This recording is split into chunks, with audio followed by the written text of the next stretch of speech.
Assalamualaikum warahmatullahi wabarakatuh. Selamat pagi, salam sejahtera untuk kita semua. Om Swastiastu, nama budaya, salam kebajikan. Senang sekali pada pagi hari ini saya Ayu Sari Pradipta, founder dan juga owner dari Digitin Surabaya, salah satu layanan profesional hotel service yang ada di Surabaya. Nah, pada pagi hari ini senang sekali saya diberikan kesempatan yang sangat luar biasa ini untuk bisa mengadakan sebuah sharing session berupa webinar dengan tema memilih sekolah terbaik yang relevan dengan karakteristik anak dan juga value orang tua. Nah, senang sekali pada pagi hari ini bisa bertemu dengan para parent semuanya yang tentunya memiliki tujuan bisa mendapatkan insight, mendapatkan pengalaman, bahkan ilmu yang sangat bermanfaat bagi para parents untuk bisa memutuskan pendidikan terbaik untuk anak-anaknya. Nah, langsung saja sebelum kita memulai acara kita pada pagi hari ini, mari kita berdoa untuk kelancaran acara. Berdoa dipersilakan.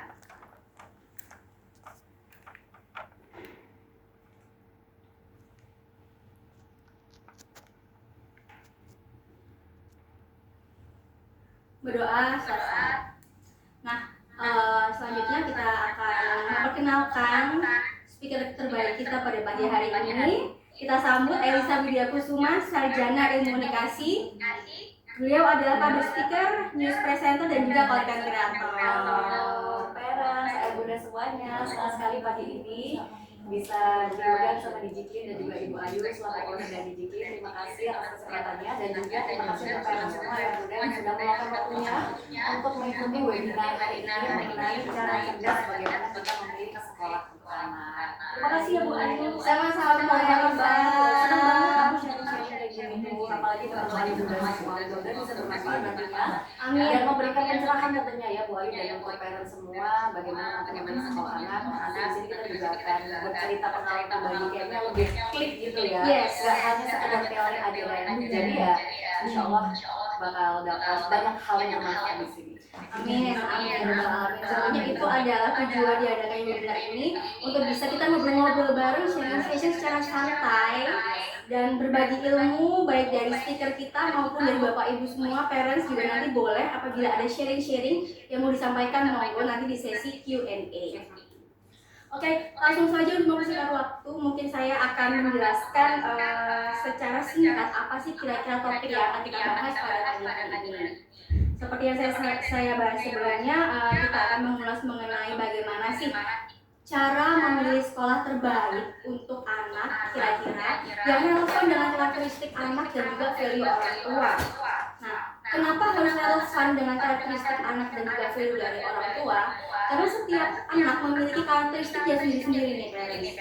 Nggak semua anak dilahirkan dengan kemampuan cara adaptasi dan juga cara komunikasi, bakat dan minat yang sama. Begitu juga dengan orang tua. Setiap orang tua memiliki value-value, cara parenting, keyakinan, prinsip-prinsip hidup yang ditanamkan kepada anaknya yang mungkin berbeda antara satu parents dengan parents lainnya. Dan memang tidak ada yang salah dan benar ya Bunda ya di sini ya. Semuanya itu relatif, semuanya itu tergantung dari pengalaman dan juga keyakinan para parents.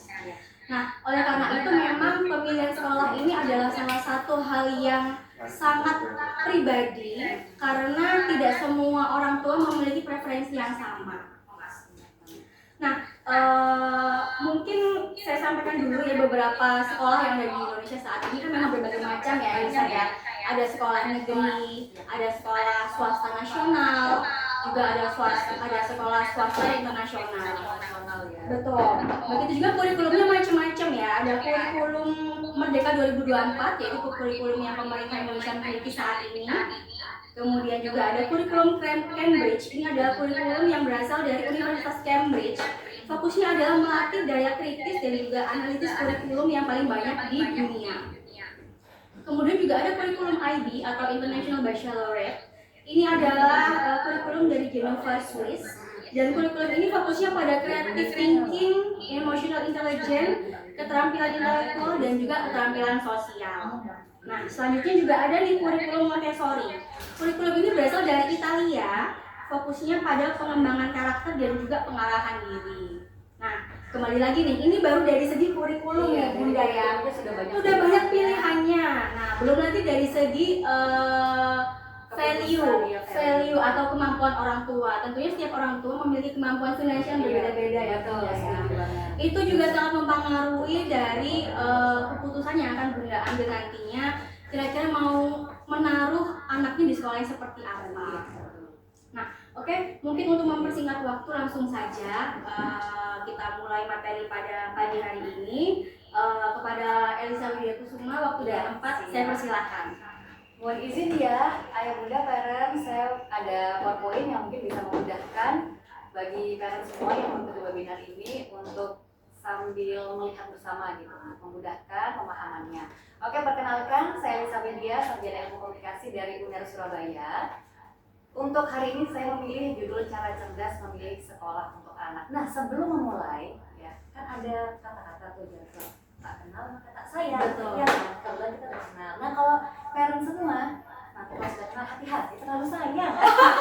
Tapi nggak apa-apa, saya suka banget loh kalau disayang. Kan katanya kalau kita misalnya mau cerita-cerita sama orang tuh harus ada bondingnya gitu kan. Betul. Nah, di sini kita harus membentuk bondingnya juga, bonding dengan anak. Nah, maka dari itu kita harus juga memiliki preferensi yang tepat untuk pendidikan anak. Karena selain bonding juga kita harus membantu ya, dengan bonding itu kita bisa memilih pendidikan yang terbaik untuk anak. Memang orang tua ini tidak ada yang sempurna ya di dunia ini.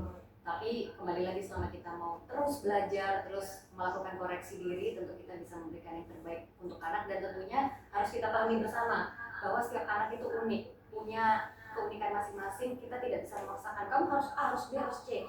Nah, untuk itu saya setuju yang disampaikan Bu Ayu tadi, setiap anak punya bakat dan potensi masing-masing. Nah, untuk itu hari ini kita akan sharing cara cerdas memilih sekolah untuk anak. Bukan saya narsis loh ya, berarti ini saya cerdas nih, enggak, cuma cerdas karena pengalaman gitu ya. Mungkin Mbak Ayu juga pengalaman. Mbak Ayu anaknya berapa? Dua. Dan saya satu di sini. Sama-sama pembicara dong. Oke, next kita lanjut ya. Sedikit profil saya, ayah bunda parents. Nama saya Elisa Widya Kusuma. Saya ulangi lagi ya. Pengalaman aja nih supaya ya itu tadi bonding gitu kan. Saya dulunya pernah jadi penyiar radio di Surabaya. Kalau saya kan tahun 2000, kalau ngomongin tahunnya nanti tahu usianya dong Wira. Masih muda kok. Muda kok, bunda confidential gitu. Pokoknya pernah siaran gitu kan. Terus pernah juga news presenter JTV Surabaya. Kemudian saya pernah merantau ke Jakarta, news presenter Trans 7 Jakarta, dan sekarang alhamdulillah aktif siaran sebagai presenter berita di TVRI Jawa Timur. Apakah sudah pernah melihat? Kalau belum, akhirnya kita bertemu dan melihat. Baik. Kemudian saya juga alhamdulillahnya aktif di sosial media, baik TikTok dan juga Instagram. Bisa dicek ya, Elisa Widya Kusuma dan Elisa Widya. Di situ saya memberikan informasi atau konten tentang edukasi. Untuk itu benang merahnya dari hari ini adalah masih terkait dengan edukasi dan pendidikan. Dan kebetulan saya juga ibu anak satu. Wow, pengalamanku yang anak pertama menjadi seorang ibu. Selain saya melahirkan seseorang ke dunia, itu melahirkan dunia baru buat saya juga. Gitu. Jadi rasanya amazing gitu ya. Amazing ya, banyak hal dan suka duka. Oke, jadi di sini pendidikan dan memilih sekolah terbaik untuk anak. Di sini saya ingin memberikan pemahaman bersama ya untuk parents semua. Pendidikan itu sebenarnya apa sih? Sebelum kita melaju lebih jauh, ada baiknya kalau ayah bunda semua atau parents tahu ya, sebenarnya pendidikan itu usaha kita secara sadar untuk melakukan proses belajar dan pada akhirnya menemukan bakat dan potensi diri ini atau bisa juga diaplikasikan untuk anak kita. Dan saya juga meyakini di sini ini adalah semboyan saya sendiri ya, bahwa pendidikan ini adalah pilar utama, salah satu pilar utama kehidupan dan kendaraan untuk masa depan anak. Jadi ayah saya itu kebetulan dulu lulusan S3 di Berlin. Beliau tuh orang yang dari keluarga biasa banget. Saya cuma pernah tanya bagaimana akhirnya bisa membuat keluarga menjadi seperti ini. Saya dulu anak biasa banget katanya. Ayah saya bilang seperti itu. Hanya pendidikan yang menjadi kendaraan saya. Gitu katanya parents. Jadi saya percaya dan saya yakini sampai sekarang meskipun beliau sudah almarhum ya. Saya percaya bahwa dengan pendidikan itu akan menjadi kendaraan anak untuk akhirnya mereka meraih keberhasilan dan bermanfaat untuk orang sekitar. Dan salah satu contohnya dengan pendidikan, saya ada di ini di percaya sebagai pembicara gitu ya, luar biasa sekali. Tepuk tangan buat Elisa dan juga di Jikli. Terima kasih banyak. Jadi Ya, terima kasih. Dan memang itulah yang saya maksud di sini adalah dengan cerita saya tadi, cerita pendidikan almarhum ayah saya, bahwa ya dengan pendidikan itu bisa sebagai investasi untuk anak, bahwa nanti masa depannya ini kemungkinan besar sukses, walaupun tidak menjamin pasti sukses kalau pendidikan. Enggak, karena salah satu aja, masih banyak hal-hal lain, faktor privilege atau faktor mungkin yang timbangan dan sebagainya, tapi memang pendidikan kita akui lah bahwa itu merupakan pilar utama dan kendaraan untuk masa depan anak. Kemudian sebagai pemahaman bersama juga, Tera, saya Bunda dan juga Bu Ayu, bahwa ini saya ambil dari jurnal ilmiah psikologi dari Cornell University Amerika Serikat. Ada teorinya, sedikit aja teori ya. Jadi perlu kita pahami bersama kalau karakter anak, perkembangan karakter itu seperti bagaimana dia mengenal bahasa, kemudian bagaimana akhirnya mempengaruhi interaksinya dia ke orang lain, itu di usia 0 sampai 8 tahun, parents. Jadi itu berarti antara dia toddler, playgroup, TK sama SD ya, 0 sampai 8 tahun. Itu penting banget, ini adalah usia krusial dan usia kritis begitu. Dan ditambah selanjutnya untuk perkembangan kognitif ya, kalau karakter sudah terbentuk di TK SD ini, SD awal, kemudian untuk kecerdasan kognitifnya atau logika berpikirnya, proses berpikirnya dia itu dari usia 7-8 tahun sampai 11 tahun. SD berarti ya, kelas 1 sampai kelas 2, kelas 3 ya, sampai 2 kelas 3 kata-kata dibuletin sampai kelas 6 SD ya, SD gitu. Nah, jadi kalau kita ambil kesimpulan bahwa kita bisa memberikan hal yang baik untuk anak di usia dini itu akan lebih baik dengan kita memberikan pendidikan anak secara intens, yang akhirnya intensitas kita memberikan pendidikan ini akan mempengaruhi karakter anak, meski karakter anak nanti bisa berubah-ubah ya dari ilmu psikologi yang saya pelajari, dari jurnal-jurnal begitu, tetapi setidaknya dia punya fondasi nih dengan pendidikan yang kita berikan dari sekolah, selain dari keluarga, maka itu akan membentuk dia mempunyai karakter yang baik dan juga kecerdasan yang baik. Seperti yang saya sampaikan di PowerPoint, pendidikan yang tepat sama dengan punya kepribadian yang bagus dan juga kecerdasan yang baik. Kalau istilah zaman sekarang kan percuma ada ilmu ada adab gitu kan. Betul. Pernah nggak kalau ayah bunda atau parents lihat orang ilmunya tinggi pas kita jauh ngomong ternyata dia kayak nggak hormat sama kita. Nah, itu kan itu PR-nya ya Bunda. Iya. Oke. Jadi ada pada ibu atau kebalikannya juga, orang ini berakhlak banget, beradab, tapi waktu kita aja ngomongin tentang ilmu pengetahuan atau info terkini gitu, zong gitu, jadi kan kayak kurang gitu kan. Jadi ada ilmu ada adab, meskipun tidak sempurna ya, tapi setidaknya kita pasti ingin lah yang terbaik untuk anak. Betul. Kita harus pahami bersama ya, parents, bahwa ingat ilmu juga harus dibarengin ya sama adab gitu. Jadi ada pribadi yang baik dan kecerdasan. Nah, itu pentingnya kita pendidikan anak, kita harus selektif di sini. Intinya kita harus selektif karena tidak hanya tentang ilmu saja, tapi akhlaknya dan juga bagaimana karakternya dia seperti apa ya, parents. Next, nah kita masuk ke sesi inti hari ini. Nah, untuk pertimbangan memilih sekolah anak, setelah kita tahu tadi bahwa pendidikan itu adalah pilar utama masa depan anak dan juga sebagai kendaraan untuk membawa anak ke depan, memudahkan membuka peluangnya dia di masa depan, maka pertimbangan yang dilakukan ini saya juga sudah riset plus saya kombinasikan dengan pengalaman pribadi ya.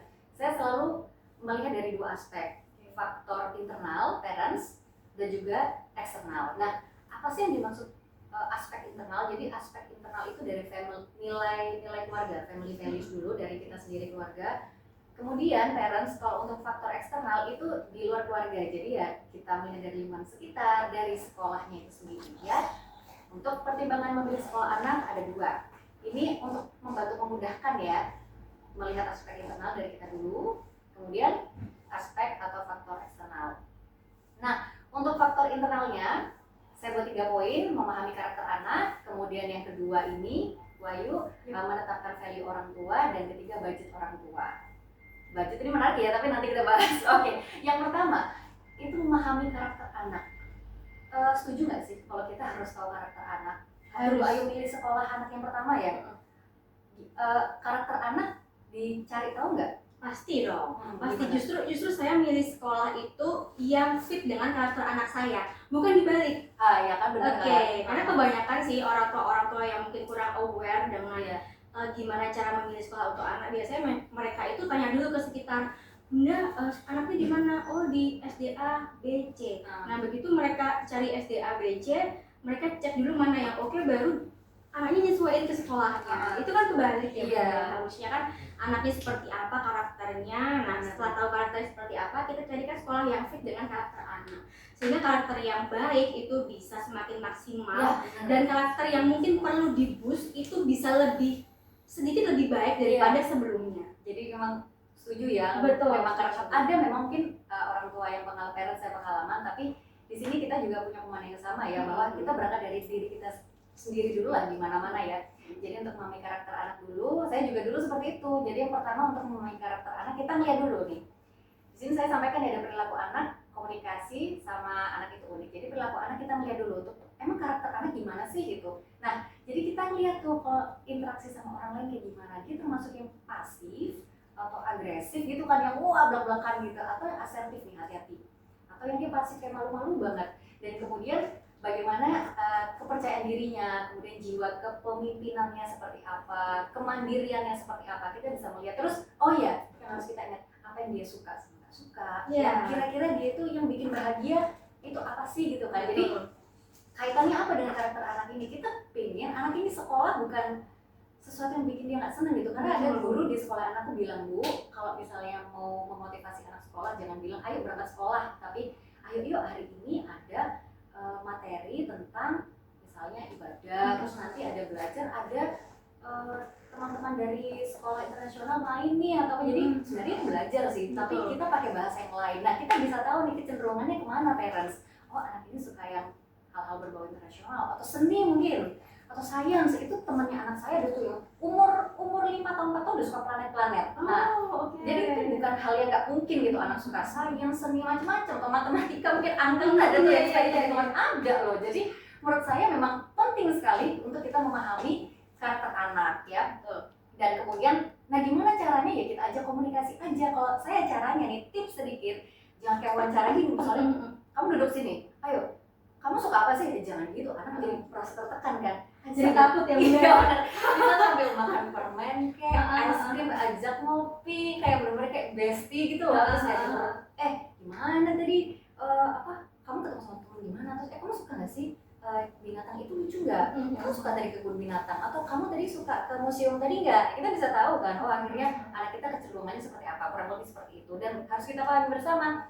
Kalau misalnya dulu kita saya dulu kan basisnya anak sosial ya, sos gitu, tiba-tiba dia suka sains, jangan boring gitu, ngebosenin, nggak usah, udah gitu nanti kuliahnya mahal gitu ya, misal ya sudah nggak apa, jangan kita paksa, nggak kisah, nggak enak, misalnya dia pengen ke dokter, kita misalnya kedokteran, dia suka sos biasa gitu ya, udah dokter aja kayak bunda, jangan itu, nggak ada masa depannya, jangan, biarkan anak berkembang, nanti dia akan akhirnya tidak terbiasa bersuara gitu kan, kita nggak pede, kasihan banget gitu kan. Jadi kita harus pahami bersama perilaku anak, ajak komunikasi caranya, dan pahami bersama bahwa anak itu unik. Ya tujuannya apa tadi? Untuk kita pahami karakter anak, bakat potensinya ketemu, dan akhirnya kita kawinkan sama tipe sekolah yang akan kita tuju nanti, gitu ya. Terus yang kedua, parents, ini kita harus menetapkan value orang tua. Jadi value itu kayak bahasa kuliah banget, bahasa sekolah banget. Itu yang nilai lah, kira-kira nilai yang ada di keluarga kita itu apa sih? Aku suka nilai keagamaan, maaf ya. Jadi kalau anak saya sekolah di swasta Islam daerah Surabaya Barat.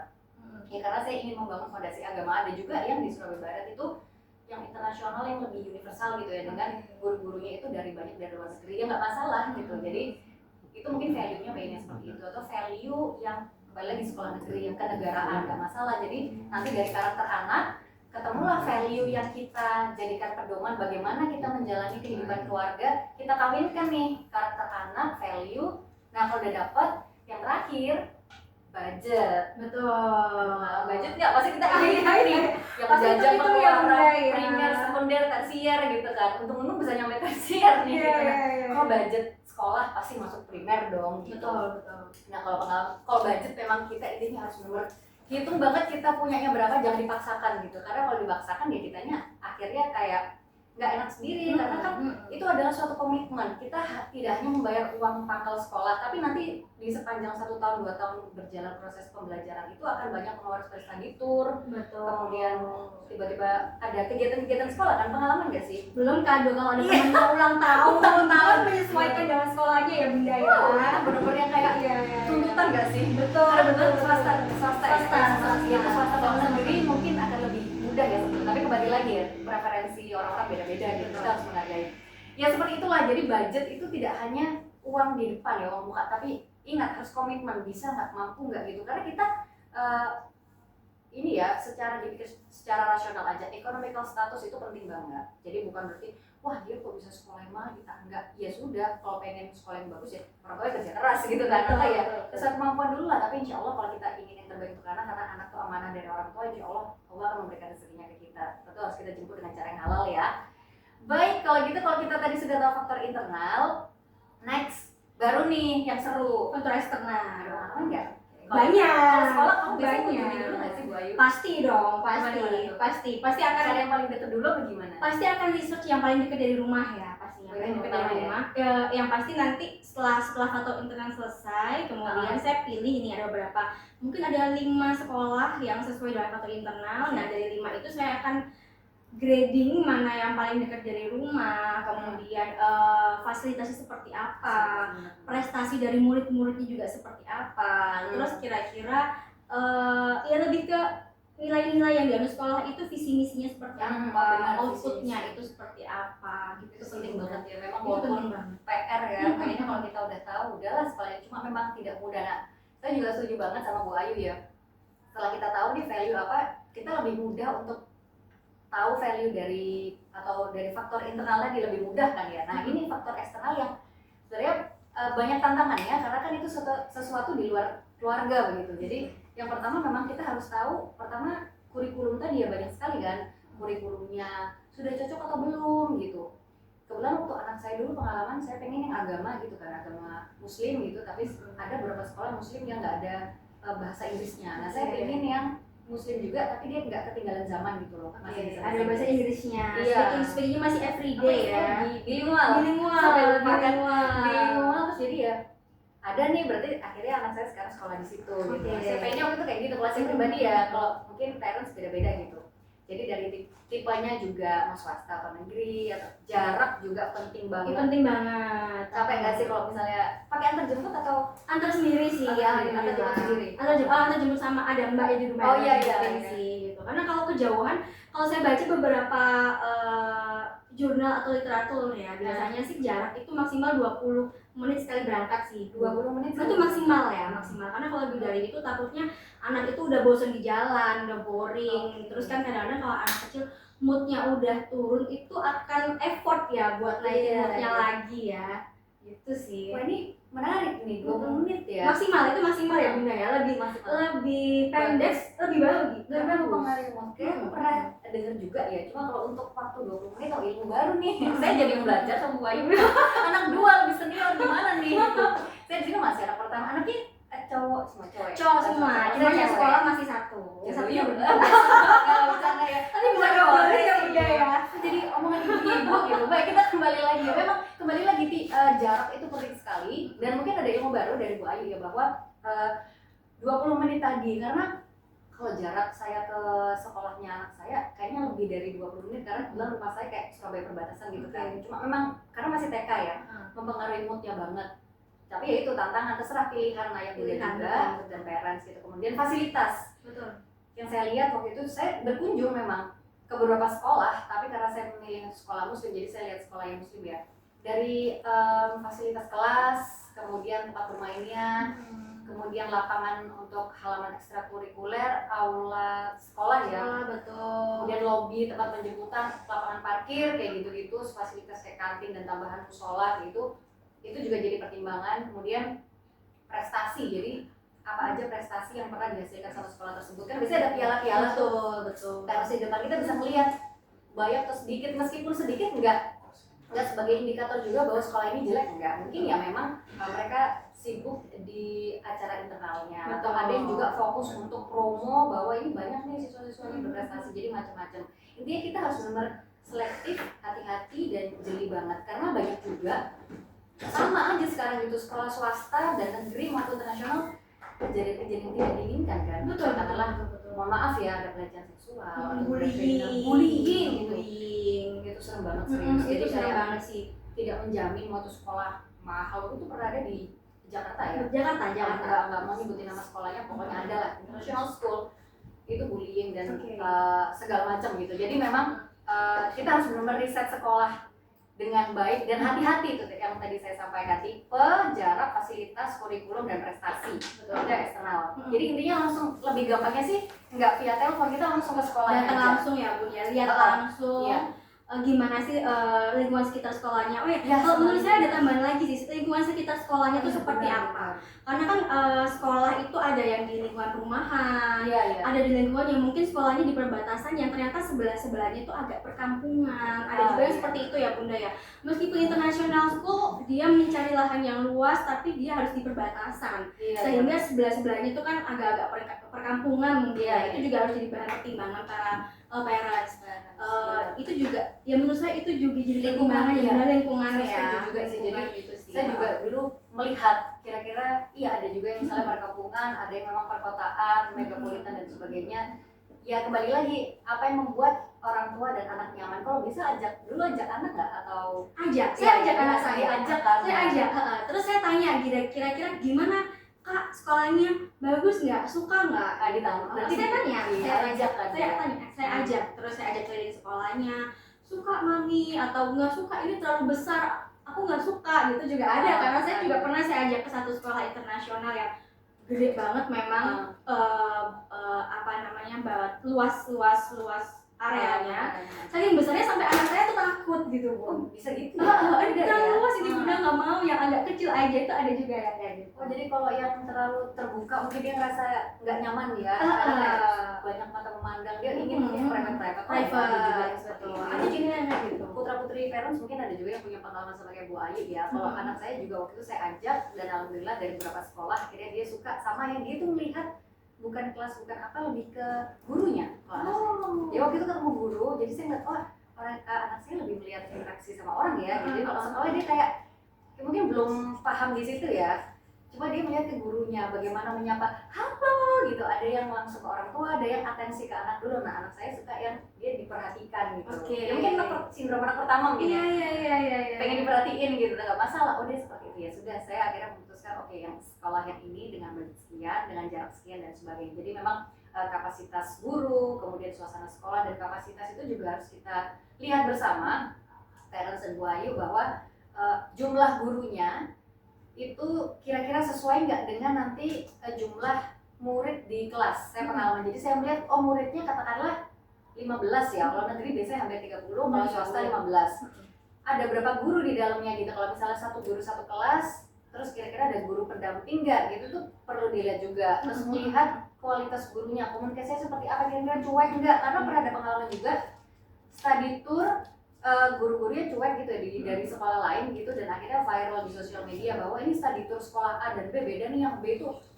gurunya perhatian jadi anak-anaknya tertib, kalau yang sekolah A gurunya cuek jadi mengganggu interaksi publik gitu, rekreasi publik gitu, takutnya viral bikin nama sekolah jelek. Kalau anak kita kerekam juga nggak enak kan, selain gitu. Hati-hati banget sama era media sosial sekarang. Jadi memang ini kayak pertimbangannya sulit, tapi sebenarnya nggak, prakteknya nggak sesulit ini. Ini cuma sharing pengalaman aja, ayah bunda dan parents. Jadi mudah-mudahan memudahkan gitu. Yang terakhir kita jangan lupa komunikasi dengan teman dan orang-orang sekitar. Ini penting banget juga saya lakukan, mungkin Bu Ayu juga. Nggak sekedar setelah kita tahu dari internal, eksternal, terakhir memang pasti kita tanya, katakanlah mungkin punya kakak ipar, kakak ipar ya biasanya, Pak De, Bude, sepupu yang lebih tua, kita nanya, kalau di sekolah A gimana, sekolah B gimana, atau sahabat kita sendiri, bestie kita, moms atau dads gimana nih, pernah tuh bapak-bapak tuh biasanya, bro, ya apa anakmu gitu kan, sekolah enak tay gitu kan, itu kalau di Surabaya gitu ya, enak, uangnya berapa nih? Kalau bapak-bapak biasanya masalah duit ya. Kalau yang ibu betul. Ini kayak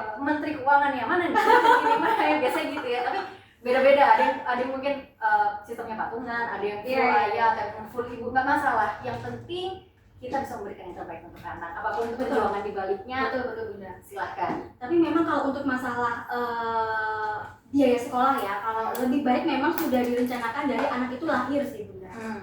Direncanakan dari anak itu lahir ya. Jadi misalkan begitu anak itu lahir itu langsung kira-kira orang tua paling enggak, meskipun belum ada gambaran anak saya mau disekolahkan di sekolah seperti apa, tapi paling enggak orang tua sudah menyisihkan setiap bulannya Bunda. Berapa sesuai kemampuan, boleh bebas sesuai dengan kemampuan masing-masing orang tua. Nah, nanti ketika anaknya itu sudah ada di usia yang siap untuk sekolah, misalkan mau masuk playgroup, TK atau SD, seenggaknya sudah ada tabungannya. Sehingga kalaupun memang harus ada kekurangan biaya yang harus dipenuhi, itu kan nggak terlalu jauh-jauh kekurangannya gitu ya. Benar. Menyiapkan dana pendidikan, betul, itu juga salah satu yang harus kita siapkan sebelum menikah ya, atau termasuk perencanaan pranikah. Bahkan itu juga sebelum Penting, nikah seharusnya ya sebelum Bunda nikah. ya. Kalau bisa kita lebih teliti lagi, akan lebih baik lagi. Lebih Karena awal sangat lebih baik. baik ya. Salah satu contoh influencer yang sudah menyiapkan dana pendidikan itu Raditya Dika sama Ah, itu juga dia iya, pernah iya, cerita, iya, bahkan betul. sudah siap sampai dana kuliah. Wow. Terus Atta Halilintar ya kalau nggak salah. Iya. Itu contoh-contoh yang paling umum ya. Mungkin ada lagi banyak influencer lain yang memberikan info tentang pendidikan itu. Yang udah bisa lihat gitu di YouTube. Oke, kalau kita sudah tahu faktor internal, eksternal, ini mau izin sebentar? Iya. Mau ganti. Oke, sebentar ya parents. Ini saya mau ada slide berikutnya. Tadi kita sudah tahu ya faktor internal apa, eksternal apa, bahwa pendidikan ini adalah sesuatu yang penting untuk masa depan anak dengan mempertimbangkan faktor internal dan juga eksternal. Maka kita sudah sampai di tahap decision making nih atau pengambilan keputusan. So I'm gonna do the checklist. Jadi checklist tuh kira-kira kriteria terbanyak yang paling memenuhi kriteria kita itu apa berdasarkan pertimbangan faktor internal tadi sama eksternal tadi. Jadi kira-kira saya biasa diskusi nih sama suami gitu kan. Oke, yang paling oke mana nih kira-kira? Mungkin jarak oke, ini oke, ini oke. Jadi sekiranya dari sekolah A, B, C gitu misal. Yang listnya paling banyak kira-kira apa? Sudah gitu, berarti kita pastikan dengan Bismillahirrahmanirrahim. Mari kita melanjutkan perjalanan kita istilahnya gitu ya. Udah kayak Ketika ya Bunda ya. Bunda di sekolah Oke. anak se ini ya. deg-degan tuh nggak sih? Sefilter itu gitu ya. Iya, Memang ya. deg-degan banget kan. Deg-degan ya. Sempet ada kayak deg-degan gak sih? Iya, pasti lah. Anak sekolah nih gitu kan. Pasti lah. Teman-temannya gimana? Ibu-ibunya gimana gitu kan. Iya, Iya kan? Kayak betul, nanti betul. kita nggak berteman dengan anak-anak kita nggak berteman, orang tuanya juga berteman. Orang tuanya betul. Oh iya, sama satu lagi yang memang kita harus tahu juga kira-kira wali murid dan teman-temannya seperti apa. Tadi Betul. belum saya sampaikan di PowerPoint ya. Jadi kita melihat oke lingkungan teman-temannya seperti apa juga ngaruh. Itu ngaruh banget karena kan teman-temannya nanti akan komunikasi dengan anak kita setiap hari, mungkin membawa istilah-istilah tertentu yang dia bawa dari rumah ke sekolah. Nah itu kan memang harus kita filter ya, kira-kira sekolah A ini kebanyakan siswanya itu dari kalangan keluarga seperti apa, kira-kira itu fit nggak dengan preferensi kita gitu. Nah, karena kan memang ya nggak kita pungkiri ya Bunda, di lingkungan masyarakat Indonesia memang ada status sosial ya, tanpa menyebutkan status sosial tertentu, cuman itu kan menjadi bahan pertimbangan ya. Iya benar, memang ya kembali lagi sebagai orang tua itu salah satu bahan pertimbangan yang bisa kita lakukan gitu. Nggak masalah sebetulnya, justru itu juga termasuk langkah yang efektif dan tepat gitu. Jadi ya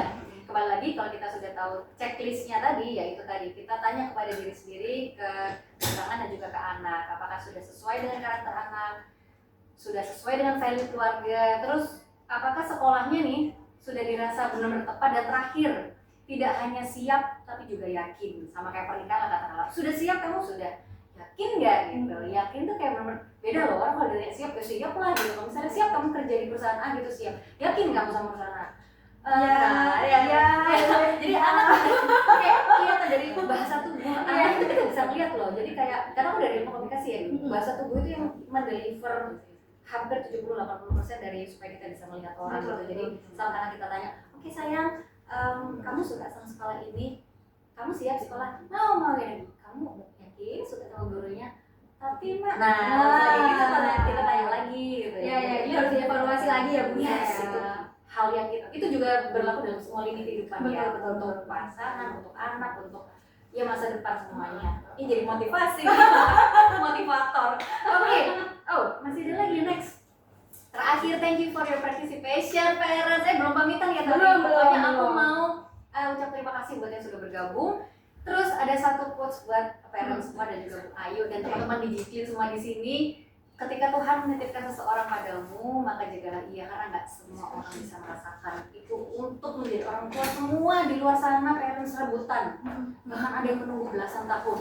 Buat kita yang sudah punya anak, kadang kita ngeluh kan, aduh ini kok ngeselin sih, aduh capek ya Bunda ya, lagi ini belum memahami karakternya, belum. Tapi penderitaan kita itu bisa jadi harapan orang. Betul. Mereka ingin merasakan kesulitan dan kompleksitas yang kita rasakan gitu. Itu adalah anugerah buat orang lain yang mungkin kita nganggapnya aduh nggak enak ya. Dan dia kembali lagi, memang kita harus menyadari itu semua ini amanah dari Tuhan, harus kita jaga baik-baik dengan cara salah satu menjaga amanah adalah memberikan pendidikan yang terbaik, karena pendidikan yang akan dibawa anak kita akan menjadi amal jariah ya. Kalau dalam saya agama muslim itu akan membawa dia selama dunia akhirat lah istilahnya, bermanfaat untuk orang banyak.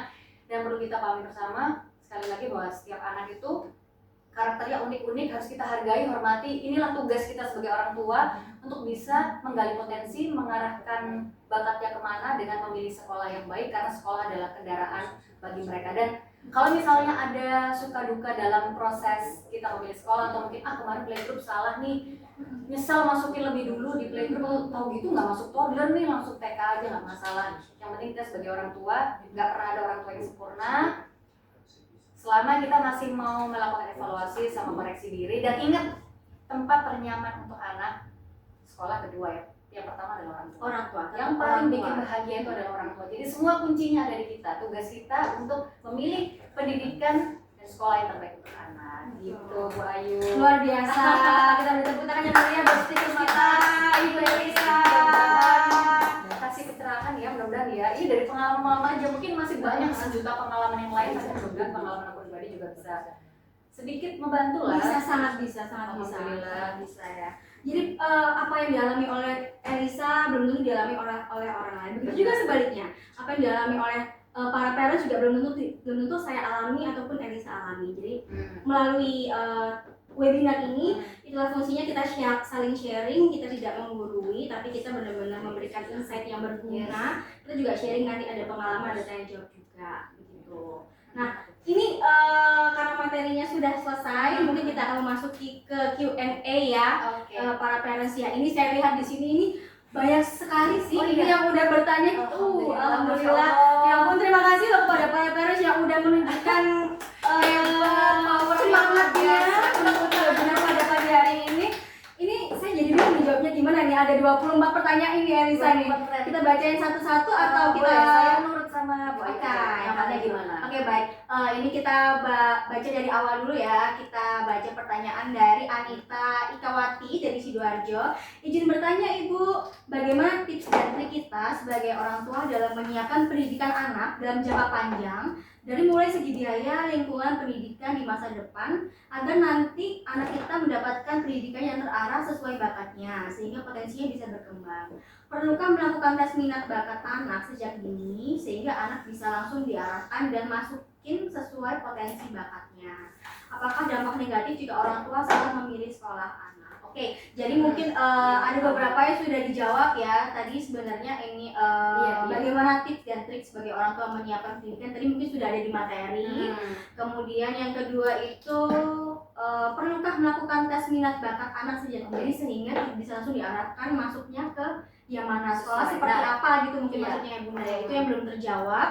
Dan yang kedua, dampak negatif jika orang tua salah memilih sekolah untuk anak. Nah, mungkin dua itu Bu Elisa yang mungkin belum dijawab di materi ya, mau silakan langsung dijawab saja. Jadi kalau yang tadi dengan Ibu Anita Sidoarjo, Ibu Anita Ikawati, terima kasih ya. Salam kenal, saya Elisa Widya. Mudah-mudahan yang tadi pertanyaan awal-awal mungkin sudah sempat kita diskusikan dan semoga menjawab. Kemudian tadi, perlukah melakukan tes minat bakat anak sejak dini? Nah, kebetulan kalau saya dulu lebih ke diskusi, terus sempat sebelum masuk TK itu ke sekolah yang apa ya istilahnya, kayak boarding school yang masih bukan sekolah setiap hari. Nah, di situ saya diskusi. Tapi tidak ada tes minat bakat, tapi diskusi karena pas zaman Covid loh, pas mau masuk TK itu. Jadi memang belum ada tes minat bakat, itu kayak masih redup gitu istilahnya. Kalau ada sebetulnya sekarang kayak sudah ada lagi ya. Nah, lebih baik kalau memang ada budgetnya, kemudian memang anak perlu diikutkan, dan Bu Anita mungkin termasuk butuh jawaban-jawaban lagi, pencerahan lagi, kira-kira masih ragu-ragu ya. Sekiranya mungkin sudah ada gambaran anak saya minat bakatnya misalnya di seni gitu, tapi kok saya kurang yakin. Nah, kalau misalnya keyakinan itu belum 100%, dipersilakan ikut tes minat bakat. Kebetulan wali murid rekan saya di sekolah itu juga ada yang membuka tentang tes minat bakat. Saya juga pernah ikut seminar tentang orang yang buka tes minat bakat untuk anak. Saya lupa namanya apa, pokoknya ada.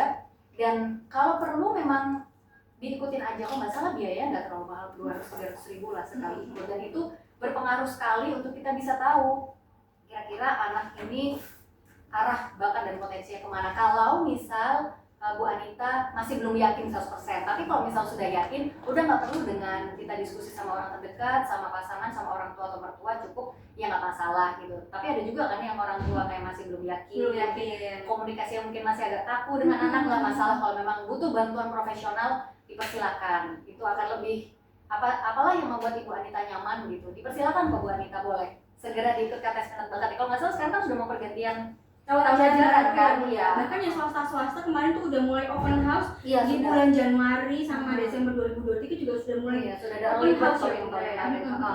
Jadi ya segera diikutkan aja, nggak masalah daripada nanti maju mundur gitu. Oke? Mudah-mudahan menjawab wanita. Terus yang pertanyaan kedua, apakah dampak negatif jika orang tua salah memilih sekolah untuk anak? Dampak negatifnya kalau misalnya salah memilih, tentu yang pertama dari kita sendiri sebagai orang tua, kita akan merasa sebagai orang tua yang gagal biasanya ya. Tapi jangan sampai seperti itu. Kalau saya alhamdulillah karena anak baru 1 juga, dan saya ngerasa waktu anak saya masuk TK sepertinya tepat gitu ya. Alhamdulillah, ini menurut perspektif dan sudut pandang saya sendiri. Ya kalau misalnya salah memilih, dirasa salah atau kurang tepat ya, mungkin bukan salah ya, tapi lebih kurang tepat ya, biasanya ada insecure dari orang tua. Tapi jangan pernah merasa gagal.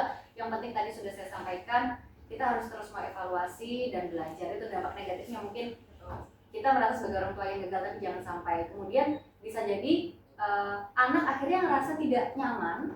Ada salah satu, ini cerita lagi ya, teman sekolahnya anak saya sekelas, dia sebenarnya pengen sekolahan, tapi akhirnya masuk ke sekolah yang bersama anak saya, dia jarang banget masuk. Sampai jadi omongan, gak enak juga jadi omongan sesama wali murid. Guru itu juga ngomong, ini jarang ikutan gitu, jarang masuk kelas. Akhirnya sekali masuk kelas, dia kayak gak nyambung gitu. Kadang pas tadi tur apa, dia kelihatan kayak menyendiri. Kita kan pasti bisa lihat ya sebagai wali murid. Jadi dampaknya nggak hanya kepada insecure-nya orang tua yang merasa gagal, tapi sebagai jangan ya, tanda kutip. Dan yang kedua, kasihan anak juga. Dia akhirnya nanti nggak nyaman ya, karena sekolahnya jadi malas-malesan. Betul.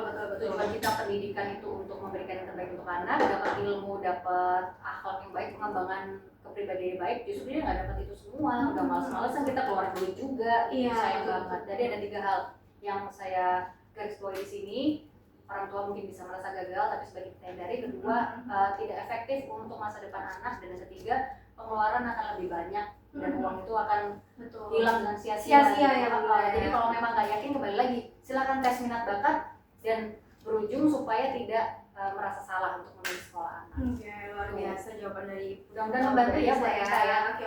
Saya boleh kasih tambahan ya, pengalaman pribadi ya. Ini terkait yang pertanyaan mengenai tes minat bakat anak sejak dini ya.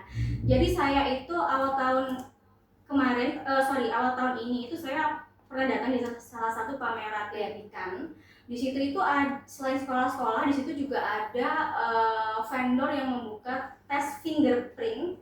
Tesnya itu pakai sidik jari, tapi dia bisa membaca karakteristik anak, minat bakatnya anak, bahkan sampai dia bisa menyarankan kalau anak dengan karakteristik seperti anak ibu ini, itu jurusan kuliahnya yang fit itu seperti apa. Sampai kuliah sampai ke kerja, dia lebih ada gitu. Jadi karena ada vendor itu, saya penasaran dong. Dari fingerprint aja.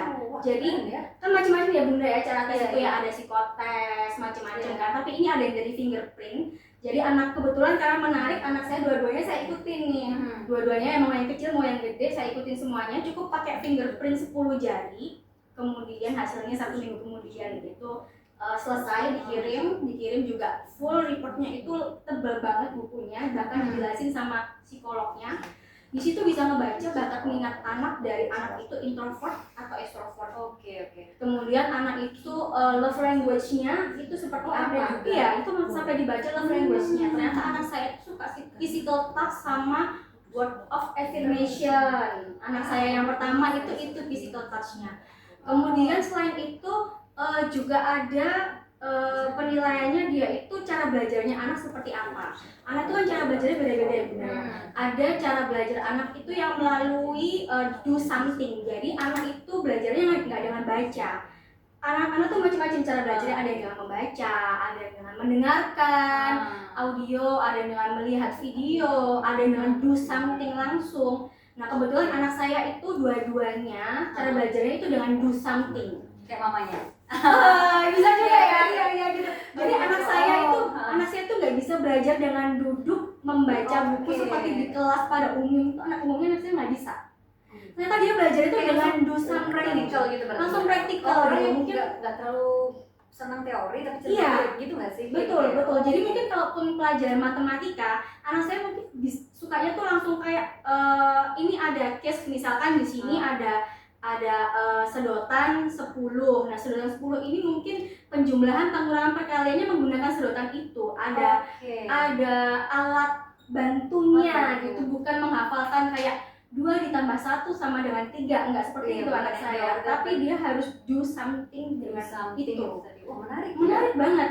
Terus selain cara belajar juga waktu itu hasilnya sampai ke anak saya tipe yang detail atau enggak. Nah, kebetulan anak saya itu yang satu tipe yang sangat detail, tapi yang adiknya itu tipe yang enggak terlalu detail.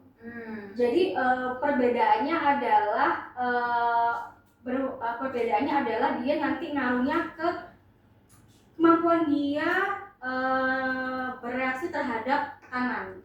Oh gitu. Jadi kan kadang kalau di sekolah itu ada guru yang misalkan ujian harus dikumpulkan 30 menit atau melakukan kamu lakukan eksperimen ke ini depan gitu kan. 30 menit kamu selesaikan. Nah, ketika misalkan teman-temannya yang pintar-pintar itu 5 menit pertama udah ngumpulin, itu kan jadinya pressure ya untuk yang lihat ya. Nah, ternyata itu ngaruhnya ke itu. Jadi anak saya yang detail itu dia lebih pressure terhadap sesuatu dibanding anak saya yang anaknya tidak terlalu detail sama sesuatu. Dia lebih easy going gitu. Mau lu teman-teman mau kayak gimana, I don't care gitu. Gue yang gitu. pertama perfeksionis. Iya, perfeksionis betul. Dan bahkan itu sarannya juga lebih ke, dan saran itu juga nanti ada anak saya yang pertama itu dia karena dia detail dan perfeksionis, dia disarankan bisa jadi dokter gigi. Oh gitu. Jurusan kuliahnya juga disarankan di situ. Kan sampai puluhan tahun ke depan. Iya, betul. Jurusan kuliahnya dokter gigi yang saya yang pertama yang disarankan ya. Ini disarankan ya Bunda ya. Dokter gigi, kemudian teknik sipil karena dia kan detail-detail gitu. Bahkan sampai cara mencari uangnya pun itu juga disarankan kalau anak saya yang pertama karena dia tuh detail, dia bisa jadi seorang profesional. Jadi kan kalau pekerjaan tuh bisa cari uang melalui kerja kantoran, bisa profesional. Jadi profesional tuh kerja sendiri seperti notaris, seperti lawyer itu profesional ya. Bisa juga wira swasta dan juga investor. Nah, kalau anak saya yang pertama dia anak-anaknya detail, dia itu lebih cocok jadi profesional aja gitu. Jadi seperti notaris, lawyer, dia kerja profesi. Jadi dia itu kerja nggak ikut orang, tapi kerjanya itu memang harus concern to detail ya, karena kalau nggak jadi profesi yang benar-benar profesi yang sesuai dengan kata anak ini kayak gimana. Jadi profesi yang memang pasti gitu. Pasti. Ini baru kakaknya, adiknya beda lagi nanti hasilnya. Iya. Jadi kalau menurut saya kalau memang Bunda Anita ini memang ada budget, saran saya sih lebih baik memang melakukan tes minat bakat ya. Metodenya boleh apa aja. Kalau menurut saya yang paling gampang diikuti oleh anak itu fingerprint. Anak-anak kan cuma kalau itu harganya itu waktu itu 900.000. 900.000 tapi ya. Worth it dengan hasilnya karena dari hasil itu saya tahu mau menyekolahkan anak saya ke sekolah yang seperti apa yang fit sama anak saya gitu. Dia nggak bikin anak saya overwhelmed, stres kan nggak mungkin anak saya yang ternyata karakternya nggak bisa sekolah duduk tapi ternyata saya taruh di sekolah yang duduk kan kasihan ya Bunda ya. Itu nggak sesuai gitu.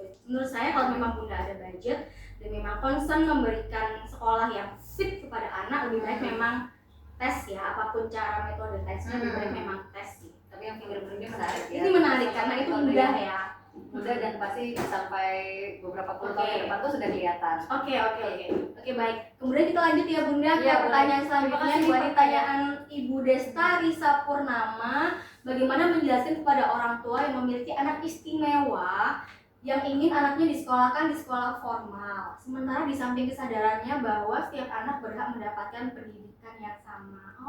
Menarik ini Bunda Elisa ini ya. Oke, jadi ini pertanyaannya mengenai anak yang istimewa. Jadi memang kalau anak istimewa ini kan memang ada sekolahnya khusus ya Bunda. Mungkin sekolah inklusi ya. Sekarang namanya sekolah inklusi gitu. Nah, sementara memang mungkin orang tuanya ingin mendapatkan pendidikan yang setara. Betul, yang setara dengan anak-anak yang lainnya biasa yang pada umumnya gitu. ini saya ceritakan pengalaman temannya anak saya sekelas. Itu juga dia tergolong istimewa. Ada satu anak laki-laki dan ibunya kebetulan sering cerita ke saya karena dulu tahun lalu saya jadi korlas. Nah, saya pengalaman juga kan korlas selama 1 tahun. Wah, itu wali murid sering cerita ke saya. Nah, ini saya ceritakan ya karena ini bukan pengalaman pribadi karena saya jujur belum ada pengalaman untuk yang anak istimewa tersebut ya, buah hati kesayangan Ibu Desa Risa. Tapi ini pengalaman juga bahwa dia cerita memang pingin akhirnya masuk di sekolah yang sama, tapi nggak masalah selama diskusi ke gurunya. Jadi ibunya ini cerita ke saya, dia cerita gimana akhirnya anak bisa adaptasi. Sebelum didaftarkan tanya dulu ke gurunya, anak saya kondisi seperti ini, IQ-nya sekian dan kondisinya seperti ini. Oh, ada 2 bahkan. Istimewanya itu ada yang secara fisik, ada yang dari otak. Ada 2, dua-duanya laki-laki. Dan itu 2 anak berbeda ya, Bu ya? Berbeda, di kelas yang sama. Saya baru bilang saya korlas, saya inget banget orang tuanya curhat ke saya hampir 1 jam telepon. Nah, ya caranya pertama dia pengen sekolah A, sudah kan? Kenapa akhirnya bisa mendaftarkan? Dia cerita konsultasi dulu ke gurunya dan kepala sekolah. Ini anak saya seperti ini, kondisi seperti ini, apakah boleh? Boleh kebetulan di sekolahnya anak saya. Nanti akan ada pendamping gurunya khusus atau ada satu guru ini dia akan memperlakukan khusus.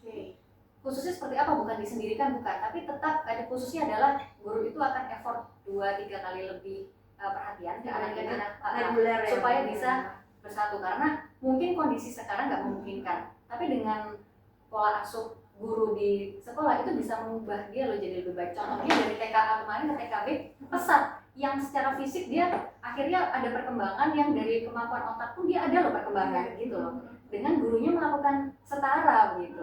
Jadi saran saya Bu Desa Risa bisa sekolah di pendidikan yang sama asalkan konsultasi dulu ke gurunya. Kalau gurunya biasanya mau, itu pasti mau. Nah, ada juga saya pengalaman ada yang gurunya langsung mengultimatum kami tidak menerima seperti ini. Ya sudah gitu. Jadi kalau saran saya konsultasikan dan masih ada kesempatan bagi anak-anak yang istimewa dan buah hati ibu yang luar biasa ini untuk mendapatkan pendidikan yang sama dan setara. Jadi kalau dari pengalaman wali murid ya, itu konsultasikan ke gurunya. Nah, kebetulan dari 2 wali murid ini Bunda, itu yang satu masih melanjutkan untuk SD di sekolah yang sama karena SD yang masih menerima, yang satunya memutuskan akhirnya pindah sekolah ke yang sesama istimewa begitu. Jadi nggak masalah sebetulnya apakah kuat nggak secara mental, lihat mental anaknya dulu. Jadi setelah kita konsultasi ke guru, mungkin gurunya mau, Bunda atau Ayah mau, apakah mental anaknya kuat setelah kita coba 1 tahun 2 tahun, kenapa kok tidak anak kita sebenarnya tidak mampu, nggak apa-apa, kita berikan pendidikan yang lain. Kalau anak itu secara mental mungkin mampu, silahkan gitu. Jadi konsultasikan guru dan melihat mental anak juga. Kalau ini dari pengalaman pribadi saya dan masih ada kesempatan untuk mendapatkan pendidikan yang setara atau sama gitu. Untuk sekolahnya. Iya. Saya juga ada teman yang punya anak istimewa. Cuma istimewanya itu dalam hal anaknya ini memang dari kecil ada salah satu saraf yang spesial sehingga menyebabkan anak itu punya kecenderungan kecemasan yang tinggi. Cemas, jadi dikit-dikit cemas. Tapi cemasnya itu sampai yang anaknya itu melakukan reaksi tertentu Bunda. Sampai cemasnya itu sampai anaknya itu teriak, meresponnya tuh teriak, keluar kelas. Pokoknya responnya itu respon-respon yang beda lah dengan kecemasan pada umumnya ya. Nah, anak teman saya tadi itu akhirnya orang tuanya menyekolahkan di sekolah biasa. Tentunya sebelum disekolahkan juga orang tuanya sudah konsultasi dengan kepala sekolah kira-kira anak saya seperti ini bisa nggak kalau dimasukkan ke sekolah yang biasa. Nah, waktu itu memang kepala sekolahnya menerima asalkan orang tuanya memberikan guru pendamping setiap hari yang mendampingi anaknya sekolah. Oh, dan yang menyiapkan wali murid sendiri? Wali murid sendiri. Oh, ada yang gitu? Wali murid sendiri. Ada juga. Jadi setiap hari anaknya itu didampingi oleh istilahnya saya lupa ya, tapi guru tambahan yang memang setiap hari ikut di sebelahnya anaknya sekolah. Asistennya gitu. Betul, kayak asisten. Tapi memang dia guru, tenaga pengajar Bunda. Oh, jadi ada tenaga pengajar yang mendampingi. Jadi nanti misalkan anaknya itu mengalami kecemasan dan melakukan reaksi tertentu, gurunya si anak ini yang dedicated to anak ini itu yang akan menenangkan. Ya tahu gimana caranya bereaksi terhadap anak ini sehingga tidak mengganggu teman-temannya yang lain yang reguler untuk belajar mengajar gitu. Ada yang gitu juga Bunda. Jadi ada Jadi memang pada intinya fleksibel ya. Fleksibel. Nah, tadi Ibu Desa Risa apa masih bisa mendapatkan pendidikan yang setara? Masih bisa. Masih bisa banget. Memang jangan berkecil hati. Mungkin riset aja kira-kira sekolah mana yang mau bekerja sama menerima anak yang istimewa di sekolah yang umum. Saya rasa kalau di kota besar kayak Surabaya ini pasti banyak. Dan kalau misalnya ada sekolah yang mau ultimatum tidak mau, itu bukan berarti anak ada tidak spesial gitu, tapi atau tidak sekolah tidak, tapi lebih karena memang sekolah tersebut tidak menyiapkan tenaga pendidik, tidak siap mungkin, tidak siap daripada anak ada apa-apa. Jadi jangan terlalu berkecil hati, semua pasti masih ada kesempatannya. Ya, mudah-mudahan menjawab ya Ibu Risa tadi dari Wali juga bagus banget. Baik. Ada tenaga tambahan dan sebagainya. Selanjutnya dari Ibu Livi Indria dari Jember. Ini pertanyaannya adalah, Mom, dalam menyiapkan anak masuk ke sekolah, selain finansial bagi orang tua, juga perlu persiapan mental bagi anak. Sikap apa saja yang perlu diajarkan dan dilatih oleh orang tua kepada sang anak ya, Mom? Dan bagaimana tips cara orang tua melatih agar berhasil dan bagaimana kategorinya dikatakan berhasil? Oh, oke. Dari Ibu Lavi Indri Jember. Oke, jadi apakah sekolah itu harus sekolah mahal? Apakah harus sekolah yang mahal dan favorit? Kemudian kadang kan ada juga nih orang tua yang memilih sekolah itu karena gengsi aja karena mungkin circle mama-mamanya itu ada di sekolah tertentu itu. Kalau aku nggak masukin anak aku di sekolah itu nanti gimana? Ada gengsi doang. Tensin lah bunda, ada juga kayak gitu kan ya. Jadi banyak kasus kayak gitu. Oke. Jadi gimana tuh kira-kira menyikapi hal tersebut nih Bunda Elisa? Jadi ini tadi mau dijelaskan maksudnya dilakukan dalam sekolah anak itu harus menuruti apa kata anak atau mengikuti pilihan orang tuanya, karena salah satu kunci kesuksesan pendidikan kan adalah anak tadi. Betul. Ini mungkin kalau untuk memilih sekolah anak tadi sudah saya sampaikan ya Ibu Lavi, kalau bisa sih dua-duanya nggak sih. Jadi betul pilihan orang tua, tapi kita juga nggak boleh egois. Jadi kira-kira apa yang anak mau, tapi bukan maksudnya nurut 100% anak, tapi pilihan orang tua 100%. Kalau bisa 50-50, saya bisa gitu. Katakan kalau dalam lingkaran 50% ya. Jadi kita lihat kata anak apa dan masih ikut juga pilihan orang tua. Nah ini kayak kawin gitu loh. Betul. Kalau kita ibu masak diosek-osek menangnya jadi satu. Pasti ibu-ibu tahu lah. Kalau misalnya katakanlah anak saya karakternya dia lebih ke kayak kinestetik yang suka gerak, dia memang bukan yang tipikal, lebih yang banyak gerak terus suka seni kayak gitu. Terus saya lihat value saya tetap yang keagamaan lah. Seni sama keagamaan kan hal yang beda nih. Tapi bisa lo kawin ada sekolah yang itu ya karena kekuatan riset itu tadi. Masih menampung seni ada, kemudian nggak hanya belajarnya masih ada bermainnya gitu ya, nggak hanya belajar terus tapi masih tetap fondasi agama nomor 1 ada sekolah kayak gitu. Nah itu tadi kekuatan riset juga, kita harus banyak riset sekolah mana sih yang ada, kalaupun nggak memenuhi 100% tapi pasti ada lah yang kecenderungan mendekati preferensi orang tua dan juga anaknya. Jadi nggak harus yang ada nih sekolah tapi anak nggak mau, yang ini anak mau tapi orang tua saya nggak suka sebagai orang tua. Nah cari yang sekiranya pasti ada lah yang mendekati, pastilah di sekolah sekarang di kota-kota banyak kok, banyak banget sekolah kan, ada internasional, ada swasta, ada negeri. Betul. Ada yang agama, ada yang nasional juga. Betul. Nah terus poin pertama tadi tentang lihat sekolah yang tepat, apa kita harus sekolah mahal dan favorit? Enggak harus lah. Sekolah mahal dan favorit tadi sudah dijawab sendiri sama Bu Lavi ya kan, karena kebanyakan gengsi itu baik banget. Saya juga sempat kayak kemakan gengsi ada lah. Terus sebagai ibu-ibu kan masih dirasa gitu kan, gengsi itu bukan berarti karena kita pengen terlihat yang paling kaya, paling dulu, enggak, lebih karena kayak takut direndahin nggak sih, nanti kalau anak saya gini gimana sama circle kita nanti dipandang sebelah mata. Kita kan nggak ada ini pandangan seperti itu. Jadi tapi kembali lagi kalau sekolah mahal dan favorit nggak perlu sih. Kadang ada sekolah yang favorit itu preferensi kan, kata-kata favorit itu favorit Bu Ayu belum tentu favorit di saya. Betul. Favorit di orang banyak belum tentu favorit. Saya dulu sekolah negeri loh. Orang tua saya menyekolahkan saya negeri sampai kuliah.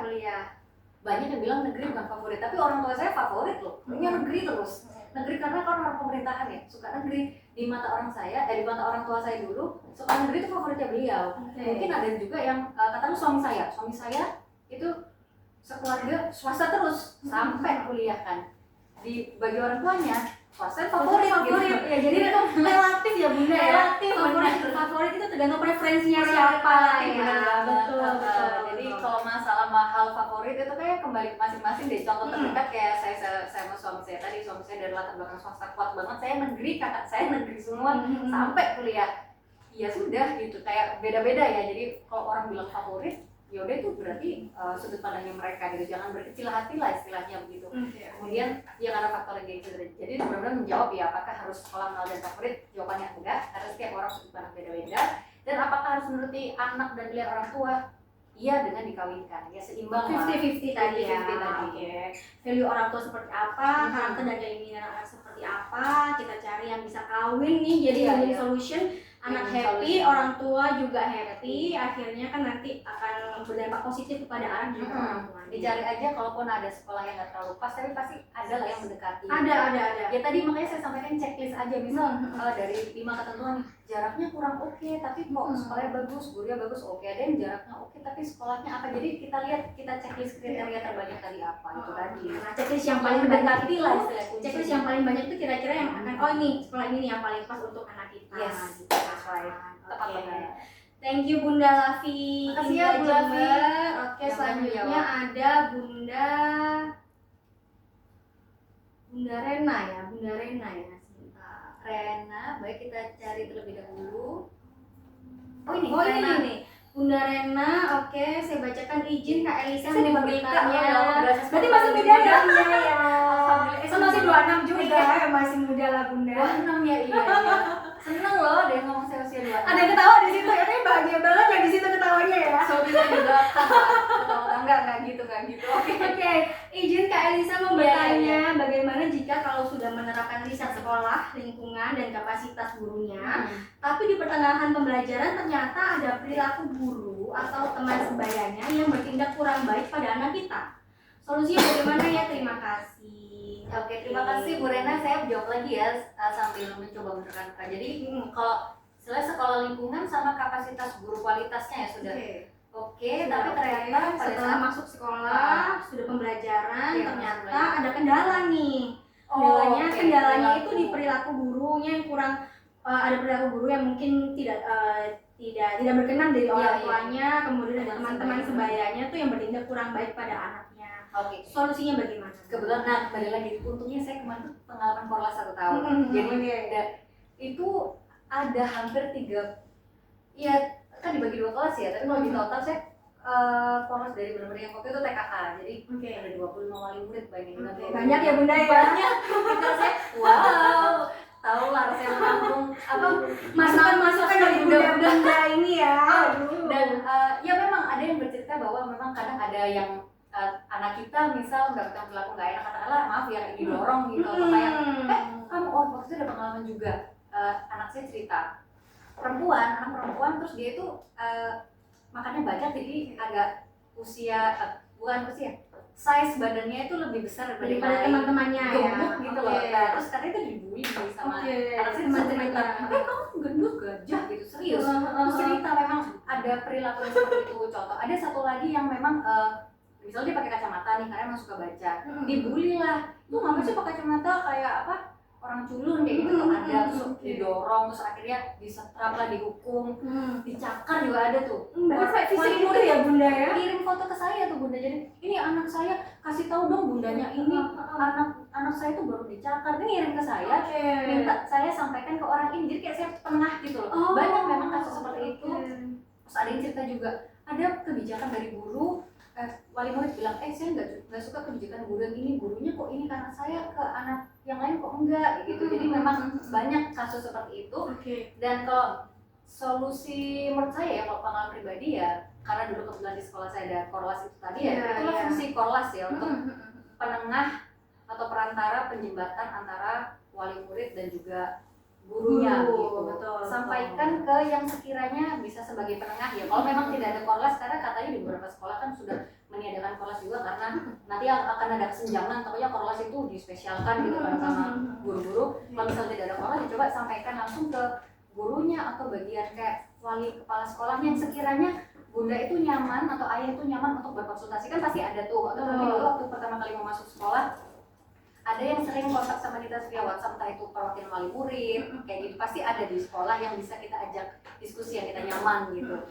Atau mungkin guru kedua, guru pendampingan biasanya ada kan? Pasti ada. Kita pasti untuk masuk ke sekolah itu ada satu guru yang kita memang klik sama beliau. Pasti ada kan? Pasti ada. Jadi cerita-cerita kadang-kadang ke itu kan, ke guru tersebut. Jadi memang solusinya coba konsultasikan. Nah, ini salah satunya pernah anak saya itu sakit terus dia itu nggak suka minum obat karena Oke. ya teman-temannya juga pada nggak minum obat gitu. Nah udah istirahat di rumah aja nggak usah obat, nggak mau obat mana. Saya konsultasikan ke guru yang ada 2 guru waktu itu kan. Saya cocok sama satu guru ini aja nih. Oke.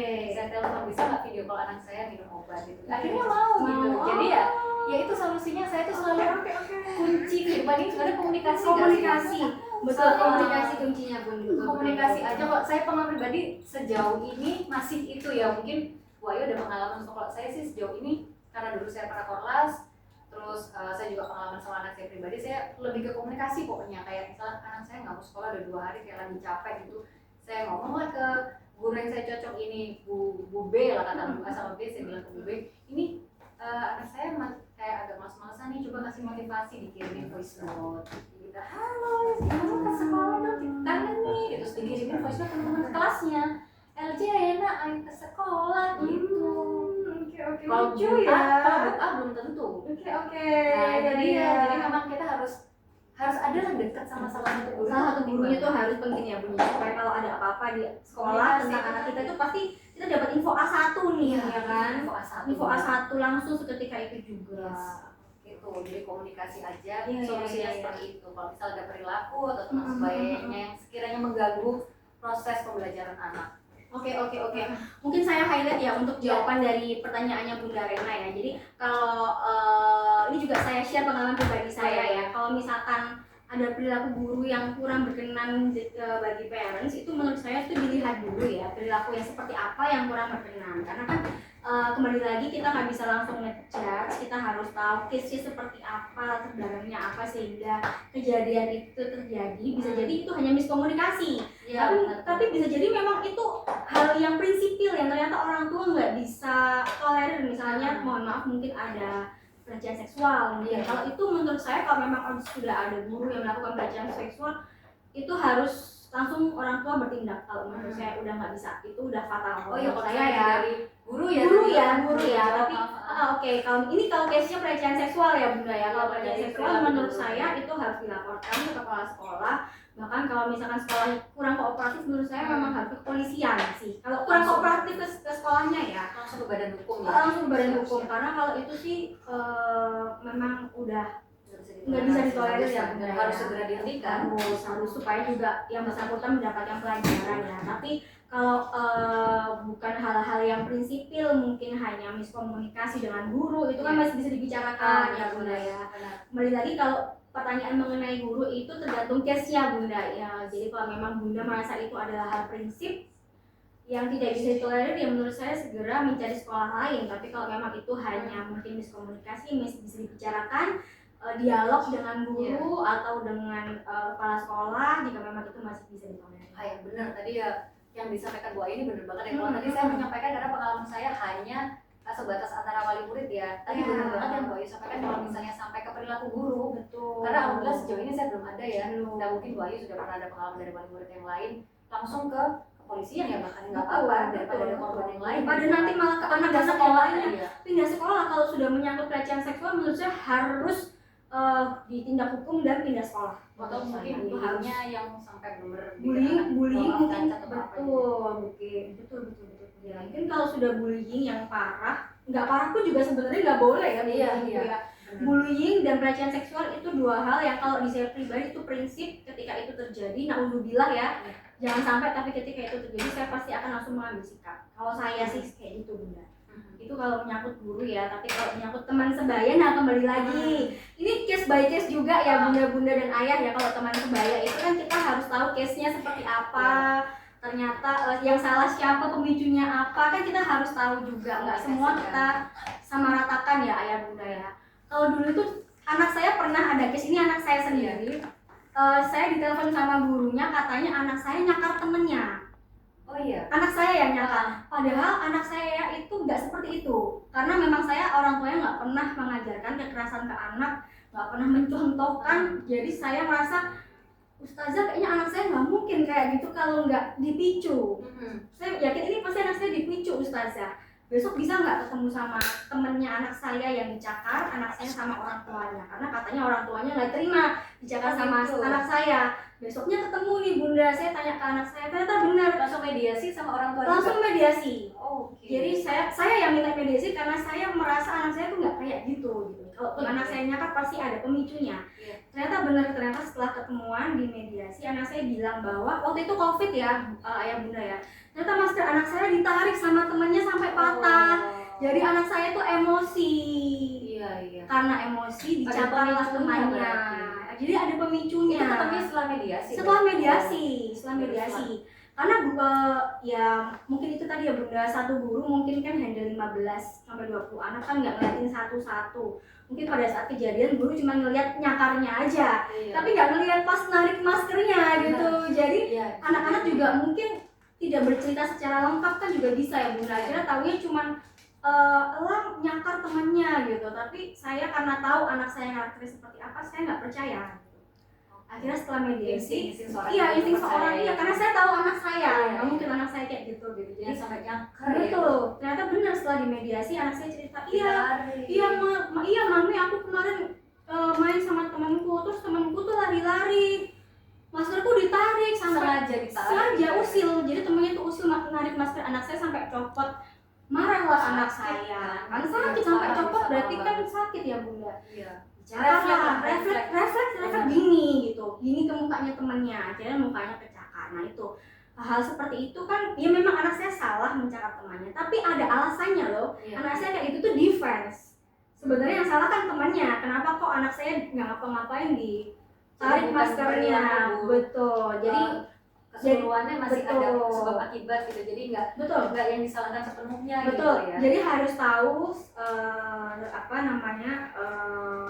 kronologisnya seperti apa dari awal sampai akhir. Jangan langsung ngejudge anak salah karena anak juga boleh berpendapat. Kita harus tanya kronologinya dari berbagai macam pihak baru kita simpulkan, oh ternyata anak saya di case ini nggak salah, tapi anak saya itu defense. Terus akhirnya setelah tahu justru orang tuanya anak yang dicakar sama anak saya itu yang minta maaf malah. Yang sebelumnya udah naik darah. Iya, yang udah naik darah akhirnya gitu ya bunda, mohon maaf kalau gitu ya bunda, ternyata anak saya yang usil gitu. Ya udah oke, kalau gitu nggak apa-apa, udah ya sudah, yang penting orang tua sama-sama tahu gitu masalahnya. Terus anaknya saling memaafkan, sama-sama memaafkan ya sudah gitu. Jadi memang penting banget. Ini penting. Bu Ayu yang langsung konfirmasi ke guru ya? Gurunya nelfon saya. Gurunya nelfon saya, bunda elang nyakar temennya. Nggak percaya kan saya. Temen siapa itu? Saya. Oh berarti harus inisiatif orang tua nih Bu. Karena saya merasa anak saya nggak kayak gitu. Pasti ada yang aneh. Ini harus saya luruskan gitu kan. Besok bisa nggak bunda, ustazah besok bisa nggak ditemuin sama. Jadi memang penting kita sebagai orang tua berani inisiatif ya. Penting. Langsung selesai. Karena kan ada yang ya sudahlah maaf ya, nggak bisa, salah nggak bisa ya. Karena kan bunda dan ayah yang tahu karakteristik anaknya ya. Ya mungkin kalau anaknya memang di rumah terbiasa seperti itu mungkin ya sudah. Tapi kalau anak saya nggak seperti itu gitu. Jadi saya merasa ini bukan anak saya, pasti ada pemicunya. Harus sesuatu yang segera diselesaikan. Harus pada reputasinya nanti kemana-mana. Iya, takutnya nanti kan terlanjur teman-teman sekolahnya nih elang nih yang kemarin nyakar kan nanti anak saya dibully dong. Iya, dikucilkan juga, kasihan. Penting ya memang. Jadi orang tua memang kayak membuka pribadi kita yang baru. Sebelumnya mungkin kita adalah yang santai-santai aja, mau nggak mau kita demi anak harus mencari solusi dari suatu masalah ya. Termasuk yang menurut saya ini termasuk gebrakan yang luar biasa. Nggak semua orang tua bisa kayak gitu. Pengalaman saya dari Korlas, ayah bunda, nggak semua seperti itu. Ada yang cuma telepon aja kelar ya udah deh. Serius banyak yang seperti itu. Jarang 1001 yang kayak gini. Coba waktu itu kita satu kelas ya. Iya, udah selesai. Saya nggak perlu repot-repot. Oke. Gitu. Jadi untuk Bunda Reina terkait dengan kalau ada ketidaksesuaian dengan guru ataupun teman sebayanya, mungkin lebih baik case by case seperti apa, harus diruntut kronologinya seperti apa dari awal sampai akhir. Kalau perlu hadirkan pihak-pihak saksi sehingga kita tahu kejadian secara utuhnya seperti apa, baru kita bisa memutuskan oh ini bisa kita tolerir, oh ini tidak bisa kita tolerir. Itu kalau menurut saya sih itu sudah kayak sidang ya. Iya gitu. Ibu hukum soalnya. Benar-benar, tapi itu bisa diaplikasikan juga. Iya. Jangan menganggap itu hal yang kayaknya nggak pantas dilakukan di anak-anak, enggak gitu loh. Itu bisa dilakukan juga di ranah pendidikan anak gitu kan. Kayak tadi kita melihat kronologinya, kemudian di mediasi ketemu saksi dan sebagainya, itu penting banget. Dan pasti sekolah juga nggak mau reputasinya hancur, anak juga nggak apa-apa kalau memang itu diperlukan. dan anak melakukan kebiasaan yang di luar kebiasaan di rumah, silakan loh ayah bunda. Kita harus lah untuk anak kan, apa sih yang nggak kita lakukan? Betul. Keren loh boy. Jadi masukan juga buat jadi mungkin buat ayah bunda juga, mudah-mudahan kasih pencerahan juga ya. Ya. Oke, terima kasih Bunda Rena atas pertanyaannya. Mungkin ada lagi dari bunda-bunda Dari lainnya. yang Ini lain. sepertinya masih banyak juga ya pertanyaan dari lainnya ya. Oke, ini tadi kita sudah membaca nih chat yang pertanyaan. Mungkin kita akan undang salah satu audiens yang mau on cam mungkin ya. Kita kasih satu kesempatan bertanya langsung on cam. Monggo silahkan kepada audiens, mungkin bisa raise hand dulu ya. Kita bisa raise hand. Nanti setelah raise hand nanti akan dipilih oleh saya kira-kira siapa yang akan bertanya. Silakan dari para parents, silakan bisa raise hand.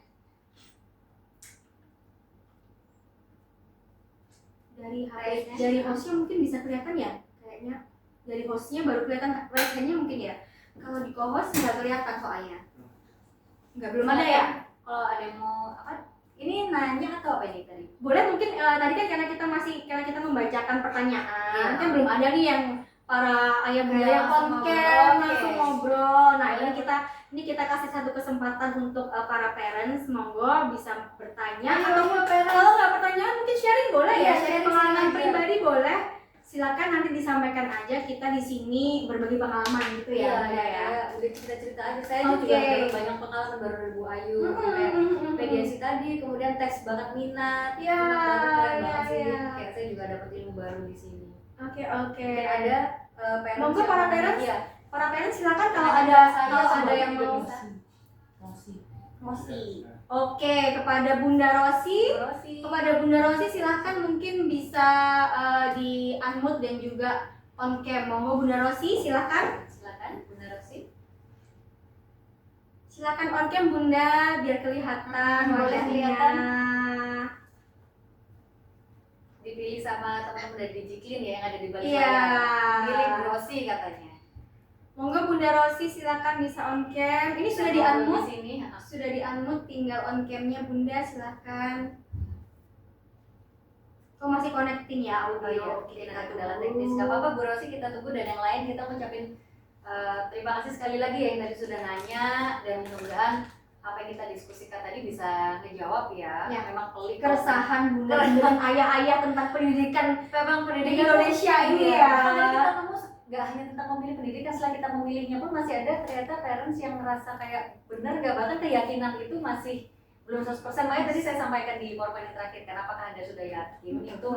Itu penting banget sih, kadang banyak orang tua itu miss gitu. Betul. Bahkan setelah anaknya sudah bersekolah di sekolah itu juga ternyata ada kejadian-kejadian lain yang membuat Bunda dan ayah mempertanyakan ini benar nggak ya pilihan saya, ini saya harus pindah nggak ya? Itu kan challenging ya ternyata. Banyak fokusnya nggak sih kadang-kadang? Iya betul. Oke. Monggo kepada Bunda Rosi silahkan. Bu Rosi, halo. Bu Rosi. Selamat pagi menjelang siang. Selamat pagi, selamat siang Bunda Rosi. Baik Kak, permisi. Iya, selamat pagi, apa kabar? Sehat Bunda Rosi? Baik, sehat. Alhamdulillah. Bunda Rosi dari mana nih? Dari kota mana nih kalau boleh tahu? Tuban. Bisa diulang Bunda Rosi? Tuban, Jawa Timur Kak. Oh, Tuban, Jawa Timur. Luar biasa. Apa kabar Tuban nih? Sehat-sehat Bunda ya? Alhamdulillah. Monggo silakan mau sharing atau bertanya nih Bunda Rosi.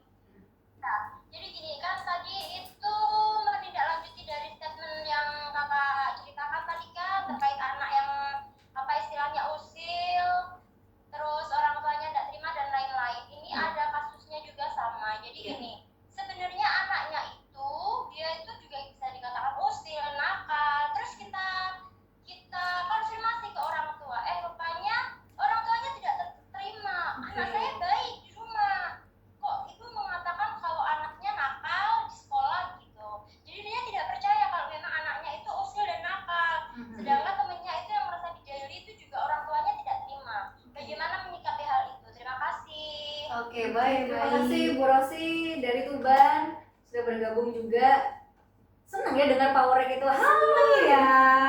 Mudah-mudahan sekeluarga selalu sehat. Amin, Tadi amin. kalau boleh mengulang pertanyaannya, tadi anak Bagaimana jika ada orang tua dari teman Nggak anak kita terima ini yang gitu. nggak terima kalau anaknya dibilang usil, sama-sama nggak terima? sama-sama nggak terima. Jadi ada dua anak ini yang mungkin bertengkar ya bunda, kita Iya. kurang tahu mana yang salah, dan dua-duanya orang tuanya sama-sama nggak terima kalau anaknya Karena di rumah nggak dibilang usil, dibilang pelaku. Nah gimana nih cara menyikapinya mungkin? Kalau mungkin dari pengalaman saya kembali ke Korlas ya, karena kan saya dulu penengah di situ. Beberapa kali saya mencoba menyampaikan masalah, memang ada waktu itu sesama wali murid yang nggak terima. Kebetulan anaknya sama-sama perempuan, kalau Bu Ayu kan laki ya, tentang fisik-fisik itu kayak perasaan gitu loh, saya ngolok-ngolokin gitu. Nah di situ saya temukan, terus sama-sama saling membela, bahkan mereka sempat nggak akur gitu loh. Ya nggak tahu ya sampai sekarang apakah mungkin dalam hati masih ada yang mengganjal. Memang harapan kita nggak bisa mediasi untung-untung langsung selesai kalau masalah Bu Ayu, karena memang ternyata ketemu sebab akibat dan kronologinya. Dan kalau sama-sama nggak mau ketemu, ya legowo aja nggak sih? Ya sudah, daripada ini nanti berimbas kepada pendidikan anak di kelas, mereka jadi tidak akur. Kita berikan pemahaman ke anak, ya sudah, kalau kamu salah, ini salah, jangan diulangi lagi. Kalau bisa nanti guru yang memberikan seperti apa ya, efek jerah. Mungkin kalau di sekolah anak saya disuruh zikir astagfirullahaladzim gitu 10 kali atau 7 kali gitu, terus disuruh kayak mohon maaf sampai 10 kali kalau salah. Jadi memang harus ada tindakan tegas dari guru supaya anak tidak mengulangi kesalahan sama. Kalau memang salah ya, dan orang tua juga legowo aja lah. Kalau memang kalau tadi kasusnya Bu Ayu memang ternyata sebab akibatnya anak saya nggak gini tapi ternyata gini, dan akhirnya saling mengerti kan. Kalau memang sama-sama ngerasa ya sudah nggak ada yang mau salah, ya udahlah, salah nggak salah, maaf-maafan aja. Ini kan yang anak-anak yang masih kecil, anak-anak bukan orang tuanya kan, orang tuanya udah besar dong, masa ia masih bertindak kayak anak kecil gitu, sama-sama egois. Pasti kita ingin membela anak, tapi ya sudah, di situ kita berbesar hati. Ya sudah, anak saya juga mungkin salah, nanti saya tegaskan. Anak Anda mungkin juga ya mungkin ada salah, kita saling memaafkan aja, jadi pelajaran kita bersama. Dan kita minta tolong guru untuk mungkin bisa bertindak lebih tegas lagi. Kalau dua anak ini yang berpotensi nggak akur, ini coba diakurkan, atau nanti misalnya bertengkar terus, ya coba dikasih pemahaman aja gitu. Kalau itu menurut saya ya, lebih ke komunikasi lagi, dan ya legowo aja, karena kan kalau misalnya gitu nggak selesai-selesai, untuk apa gitu. Nah untuk masalah hubungan kedepannya, biasanya orang tua, saya pernah ada pengalaman orang tua asam ini akhirnya nggak akur beberapa lama gitu. Kayak kelihatan banget kesenjangan, masih gitu. perang dingin Ya, gitu ya bunda, masih perang dingin, masih nggak terima beberapa bulan diem-dieman gitu ya bunda. Karena memang itu perempuan dengan perempuan ya, perempuan dengan wali murid ibu dan ibu. Tapi yang penting anak-anaknya, anak-anaknya tapi akur. Saya lihat waktu itu di kelas, misal ada pertemuan apa, kita saya ada undangan rapat, saya melihat gitu, oh mereka duduk barengan, terus saya tanya gurunya, mereka akrab kan gitu. Jadi saya sampaikan ke orang tuanya, saya kirim foto gitu, nggak foto cerita, tadi gini-gini loh. Oh iya, akhirnya mereka setelah 3-4 bulan kayak baik-baik sendiri ya. Itu kita harus ada upaya lebih untuk bisa ya legowo lah gitu, dan minta tolong guru juga. Dan memang ada, tapi jangan berharap jika sudah selesai mediasi mungkin ada yang perang dingin itu ya mau gimana lagi ya. Itu namanya orang ada rasa untuk bisa apa ya istilahnya, mendinginkan suasana lah gitu. Apa istilahnya, jadi kayak ya kita butuh waktu gitu kan. Iya, butuh bisa waktu. menerima keadaan kadang. Time will heal. Lah ya bunda ya, time will heal. Itu banget. Kadang ada luka yang sembuhnya itu butuh waktu. Butuh waktu. Apalagi di case saya ini kan, gue kebetulan laki-laki ya, jadi kayak rasional. Kalau perempuan sama perempuan tahu sendiri kan, ibu dengan ibu ya dengan perasaan. Jadi kita harus mengerti lah. Yang penting anaknya sih, anaknya akrab lagi waktu itu dan masih mainan, nggak apa-apa. Kita lebih ke anak nggak sih ya, kalau orang tua ya sudah lah. Betul sih. Kalau menurut saya yang paling penting sih gini ya bunda dan ayah, kalau misalkan sudah dimediasi dan ternyata para pihak masih belum saling menerima, masih saling ngotot anaknya tidak salah, ya sudah, menurut saya betul sih, ya sudah biarkan saja dengan segala kerendahan hati. Menurut saya tujuan utamanya dari mediasi itu bukan untuk mengetahui siapa yang salah, siapa yang benar, tapi menurut saya itu adalah pembelajaran khususnya ke anak sih. Karena anak itu kan learning by watching and doing sih, of course ya gitu. Jadi kalau memang tidak ditemukan titik temu, menurut saya lebih baik orang tuanya yang legowo memberikan penjelasan kepada anak bahwa nak, memang mungkin di mediasi ini memang mungkin tidak selesai sesuai dengan keinginan kita, meskipun mungkin kamu tidak salah, tapi yang penting kamu sudah baik, kamu sudah jadi seorang superhero, kamu sudah berani mengatakan kebenarannya meskipun orang lain mungkin tidak mengapresiasi itu sekarang, tapi ayah dan bunda mengapresiasi keberanian kamu menyampaikan bahwa memang kronologinya yang benar seperti ini. Nggak apa-apa kalau memang orang lain tidak menghargai kamu, ya memang seperti itu dunia gitu. Dunia tuh memang seperti itu karena dunia tuh nggak adil gitu. Ini adalah contoh, betul. Ini adalah contoh yang memang harus dijadikan pembelajaran untuk anak kita bahwa ya memang begitu, dunia itu berjalan memang nggak adil kadang-kadang. Tapi orang tua itu yang penting orang tua memberikan pemahaman kepada anak, ini kenapa kok begini, kenapa kok begitu, ayah jelaskan aja ke anaknya dan tetap dikasih semangat supaya anaknya tetap nggak minder, tetap tidak terkucilkan meskipun nanti dia ya dia misalkan ada sama teman-temannya, dia nanti akan bisa punya semangat untuk fight. Oh enggak kok, kata mamaku bukan aku yang salah meskipun kemarin ternyata hasilnya begini. Jadi nggak manja, jadi ya tetap anak dewasa, betul. Yang penting adalah kita bisa memberikan pengertian ke anak kita menjaga psikologisnya, menjaga semangatnya, tetap menjadi anak yang baik. Saya sih baik. Benar banget yang doa itu, aku juga setuju kalau ya kita kasih pemahaman bahwa dunia ini memang kadang nggak adil ke kita. Betul. Semua harus sesuai keinginan kita gitu. Nggak apa-apa diajarin sejak dini, nggak masalah ya. Jangan makin kayak katakanlah kayak misal pendidikan seksual atau pendidikan kayak gini tadi. Nanti aja pas sudah SMP jangan gini ya. Sedini mungkin justru ya, karena tapi dengan bahasa yang mudah mereka mengerti ya. Keren banget nih ya kalau dari tadi sudut pandang saya, Bu Rosi legowo aja dan kasih pemahaman ke anak. Kalau Bu Ayu tadi ya kasih pemahamannya adalah ya memang seperti itulah dunia, kamu harus mengerti, yang penting kamu tetap melakukan hal yang baik. Betul sekali. Mudah-mudahan menjawab Bu Rosi ya. Terima kasih Bu Rosi ya atas pertanyaannya. Terima kasih Bu Rosi, salam buat seluruh keluarga di Tuban ya. Selamat berakhir pekan Bu Rosi, matur nuwun sangat ya.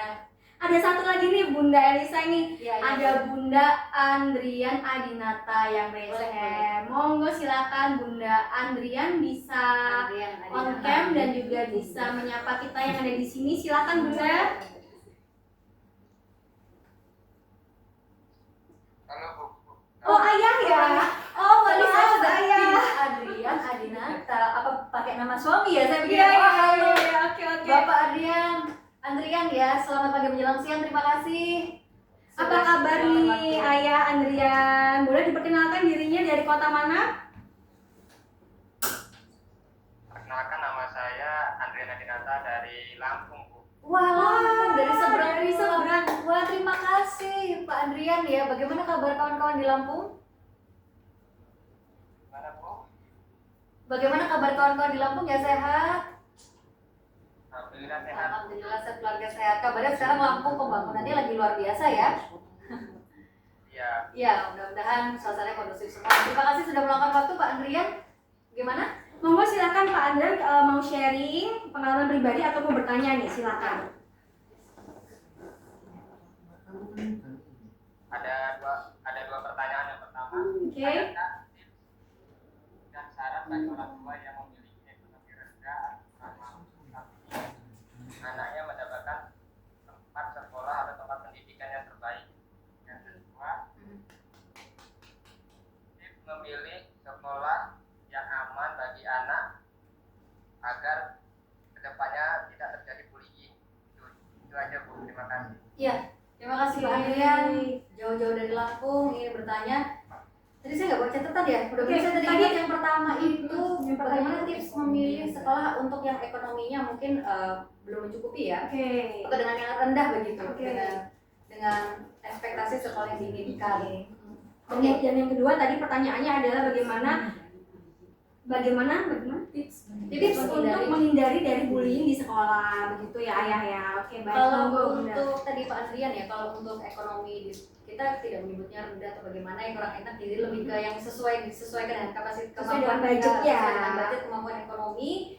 Ya kalau kita ingin tapi dengan kualitas yang bagus, biasanya itu kita tahu ya istilah ada harga dan kualitas. Itu kita tidak memungkiri. Nah, kalau ingin cari yang kualitas yang bagus, masih ada kok dengan ekonomi yang secukupnya. Tapi kita cari yang mungkin kualitasnya mendekati.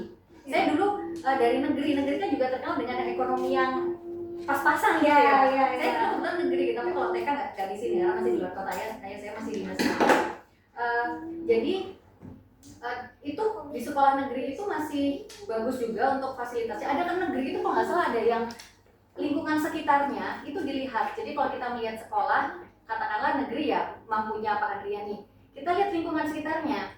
Lingkungan sekitar sekolahnya itu apakah tadi yang disampaikan Bu Ayu di materi diskusi, apakah perkampungan atau dekat dengan perkotaan, apakah suasana yang modern, apakah dikelilingi kayak ada rumah sakit, tempat-tempat yang modern. Nah, dari situ nanti akan mempengaruhi kualitas sekolahnya, baik itu kualitas orang-orang di sekitarnya, guru-gurunya kan pasti orang-orang yang dekat tempat tinggalnya dekat-dekat di situ kan.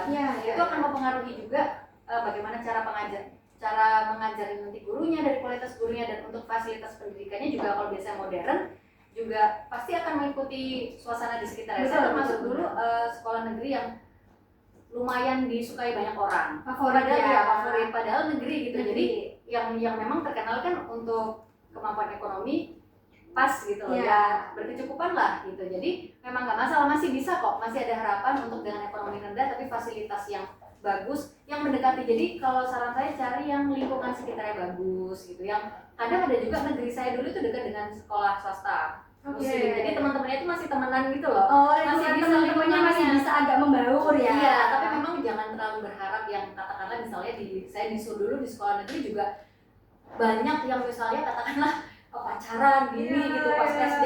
Ini nembak ini loh. Apa sih nembak? Yang dari SD itu sudah ada gitu. Jadi memang ya kita tidak bisa berharap banyak, tapi masih ada harapan itu dengan kita mencari lokasi sekolahnya, terus kita masih bisa mencari anak kita untuk berteman dengan teman-teman tertentu gitu. Jadi ya mungkin upaya kita akan lebih banyak ya, tapi masih bisa gitu dengan kualitas dan fasilitas yang mendekati baik gitu, Pak Andrian. Kebetulan saya juga negeri juga dulu, jadi masih bisa asal pilih-pilih teman untuk temannya anaknya nanti, dan guru-gurunya juga kita bisa memilih lah 1-2 guru yang bisa favorit, yang bisa kita ajak ngobrol gitu. Jadi masih terjaga meskipun dengan kemampuan ekonomi yang rendah, masih bisa disiasati lah istilah Pak Andrian ya. Semoga menjawab. Kemudian yang kedua tadi, bagaimana nih tips untuk bisa terhindar dari bullying di sekolah? Tips untuk terhindar dari bullying ya. Kadang kita bullying, ini lebih sering komunikasi sama anak gak sih, Mbak? Betul. Kadang kan kalau kita nggak proaktif ke anak itu nggak cerita gitu. Betul. Kalau misalnya kayak sekedar dicakar, kayak tadi tarik masker, itu luka-luka yang tidak terlihat gitu ya, atau misalnya didorong, kan lukanya nggak kelihatan gitu. Jadi kita harus sering, untuk menghindari bullying, kita harus sering proaktif nanya ke anak gitu. Jadi kalau kita nanya ke anak, tapi saya pernah ngomong sama ahli psikolog anak, jangan pas pulang sekolah ditanyain tekanan yang bekal kamu sudah habis nggak? Kamu tadi di sekolah dibully nggak? Itu terlalu berat karena anak di sekolah itu sudah mendapatkan peraturan-peraturan di sekolah yang cukup meras energi. Jadi kalau pulang sekolah jangan lihat bekal habis nggak? Tadi ada bullying nggak? Tadi teman jahat nggak usah.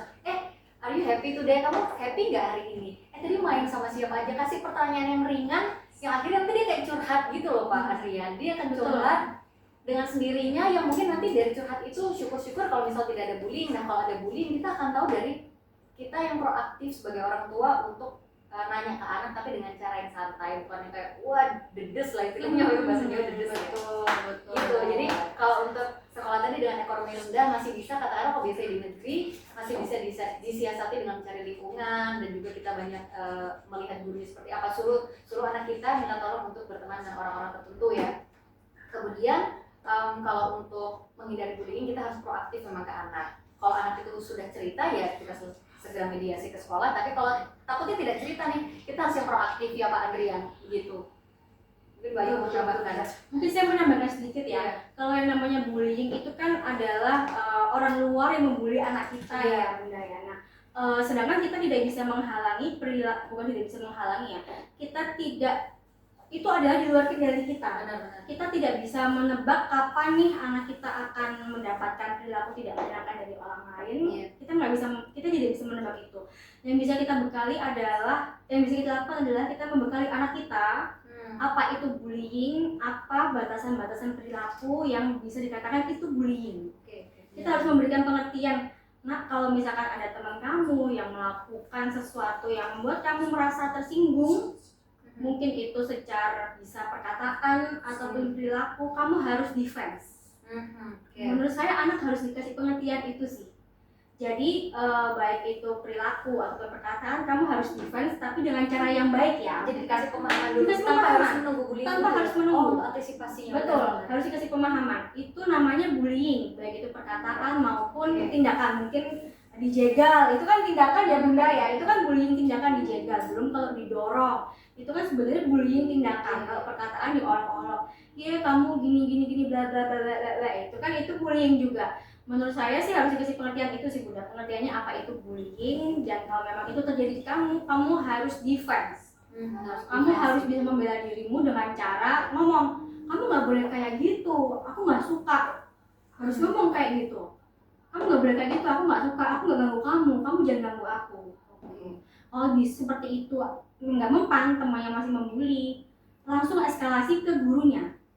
Sampaikan ke gurunya, lapor, Bu, Ustazah, Bapak, Ibu, saya tadi diginiin sama teman saya. Menurut saya itu sih, anak harus dikasih pemahaman, harus dikasih gimana cara defense-nya supaya kalaupun itu terjadi, dia tahu harus ngomong ke gurunya, dia tahu harus ngomong ke orang tuanya. Menurut saya itu sih, karena kita nggak bisa memfilter kapan anak, kita nggak pernah kita nggak bisa memprediksi nih, jangan sampai anak itu jatuh dulu baru kita obati, tapi kita kasih tahu, nah di depan itu ada lubang, kalau kamu jalan ke depan ya kamu jangan lewat lubang itu, kamu belok. Tuh, dikasih tahu sih, kalau kamu ketemu lubang ya jangan kamu serabas, kamu belok biar nggak jatuh gitu ya. Itu yang mungkin edukasi yang perlu disosialisasikan ke yang muda sekarang. Betul, kayak betul. Kadang di Indonesia ini kita ngeliat budayanya itu kayak menunggu kejadian dulu, sesuatu terjadi, baru setelah itu baru bertindak. bertindak. Padahal udah telat nih, ya kan? Sudah ada korban, Anaknya udah tadi babak belur nih kan, Iya, dengan iya, teman-temannya, udah tadi masuk rumah sakit baru bertindak. penting Kan salah. edukasi, benar. Jadi Harus kita kasih edukasi. pemahaman dulu tentang bullying, jangan nunggu dulu. Jangan. Kalau ada berita-berita bullying itu diceritain karena nggak apa-apa ya. Nggak apa-apa, justru itu jadi bahan sih kalau menurut saya. Nih contoh misalkan nih ayah bunda lihat IG ada contoh bullying, kasih tahu aja nih ini namanya bullying itu kayak gini, ini bullying yang parah. Kalau misalkan bullying nggak parah itu seperti ini. Kalau kamu terjadi misalkan teman-teman kamu ngasih ngebully kamu meskipun nggak parah, kamu harus bisa defense diri kamu sendiri. Caranya begini. Kasih edukasi, Betul, kalau kasih jadi defense. Betul, karena anak itu kan kertas putih ya, dia nggak tahu itu apa, bullying itu apa, cara mitigasinya gimana. Memang harus orang tuanya sih yang proaktif memberitahu, mengedukasi sih. Nggak cuma bullying ya, tapi sexual harassment, pelecehan seksual itu juga harus dikasih tahu nih. Banyak terjadi. Betul. Mana part-part bagian tubuh yang boleh disentuh oleh keluarga, mana yang nggak boleh disentuh oleh siapapun, even itu keluarga. Itu Saya anak harus ajarkan dikasih si tahu. yang perempuan juga ya. Betul. Saya udah ajarkan juga itu. Jadi memang itu udah termasuk mengenalkan kata-kata yang tapi dengan kata-kata untuk Part-part bagian tertentu tubuh ya, biologi ya. part-part Secara ya. biologis sudah saya sampaikan, tapi dengan bahasa-bahasa ilmiah ya. Nggak masalah itu. Selain kita ya untuk tadi tujuannya betul. Betul. Untuk edukasi, untuk defense tadi kan. Lebih baik kita kasih tahu dulu daripada mengobati. Menarik sekali dari Bu Ayu. Betul. Gitu. Pak Andrian mudah-mudahan menjawab ya. Pak Andrian bagaimana Pak? Apa sudah cukup menjawab? Jadi kegelisahan pertanyaannya tadi Pak Andrian? Mudah-mudahan menjawab. Pak Andrian? Mungkin agak delay ya.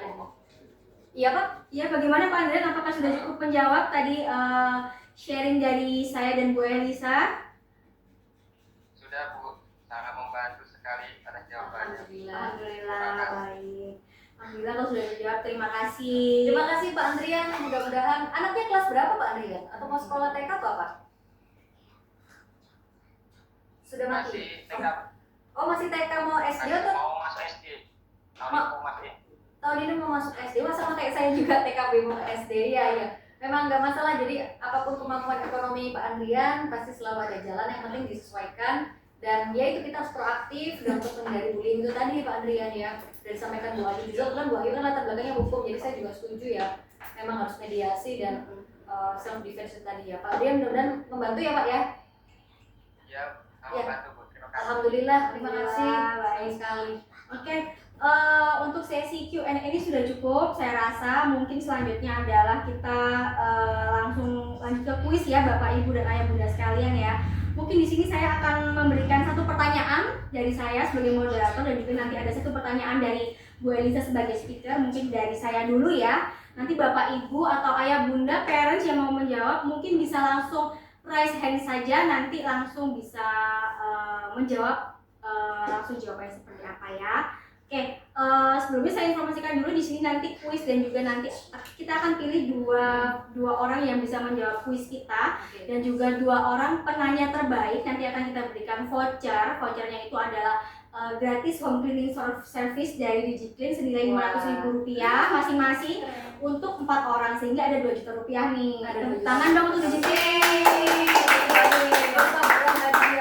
Oke, kalau gitu langsung saja mungkin di pertanyaan pertama dari moderator. Pertanyaan pertama langsung saja bisa raise hand kalau ada yang bisa menjawab. Pertanyaannya adalah DigiClean ini saat ini ada di kota mana dan sebutkan satu layanannya apa. Silakan kepada Bunda Desta ini ya sepertinya ya yang menjawab ya. Bunda Desta silakan Bunda. Ya, Bunda Kepada Desta. Bunda Desta Risa Purnama silakan Bunda bisa menjawab. Iya, loh. Ya Bunda, silakan Bunda Desta. Iya, lokasinya kan di Jepri di Surabaya. Ya. Dan layanannya itu general cleaning seperti bed, sofa, karpet, dan deep cleaning. Oke, betul sekali. Oke, tepuk tangan untuk Bunda Desta ya. Oke, terima kasih Bunda Desta. Terima kasih, Bunda Desta. Berarti mengikuti ya dari awal sampai akhir sampai bisa menjawab. Serius ikuti banget. Seneng banget loh dari awal. Terharu. Harus pakai DigiClean pokoknya karena ini apa tadi one stop Cleaning solution. Jadi memang Oke. kalau kita lihat yang di luar kan hanya kayak mungkin salah satu fasilitas bersih-bersih. Kalau ini semua ya. Semua kita ada laundry juga. Jadi kalau misalkan kepingin ada pengen dibersihin sama DigiClean, bisa langganan mungkin seminggu sekali, 2 kali, 3 kali, dan juga ada laundry baju maupun laundry sepatu. Jadi nggak bisa. Mungkin buat yang kayak Bunda sibuk gitu kegiatan di luar, terus mungkin ART-nya mungkin ada yang warnain kan sekarang Ada yang warnain. kayak ART-nya sering-sering pulang gitu atau memang nggak ada ART sama sekali, solusinya seperti ini ya. Iya, Kan ada betul ART kan sekali. mungkin masih butuh gitu. Masih rumahnya butuh. besar mungkin atau nggak sempat juga. Oke. Keren banget.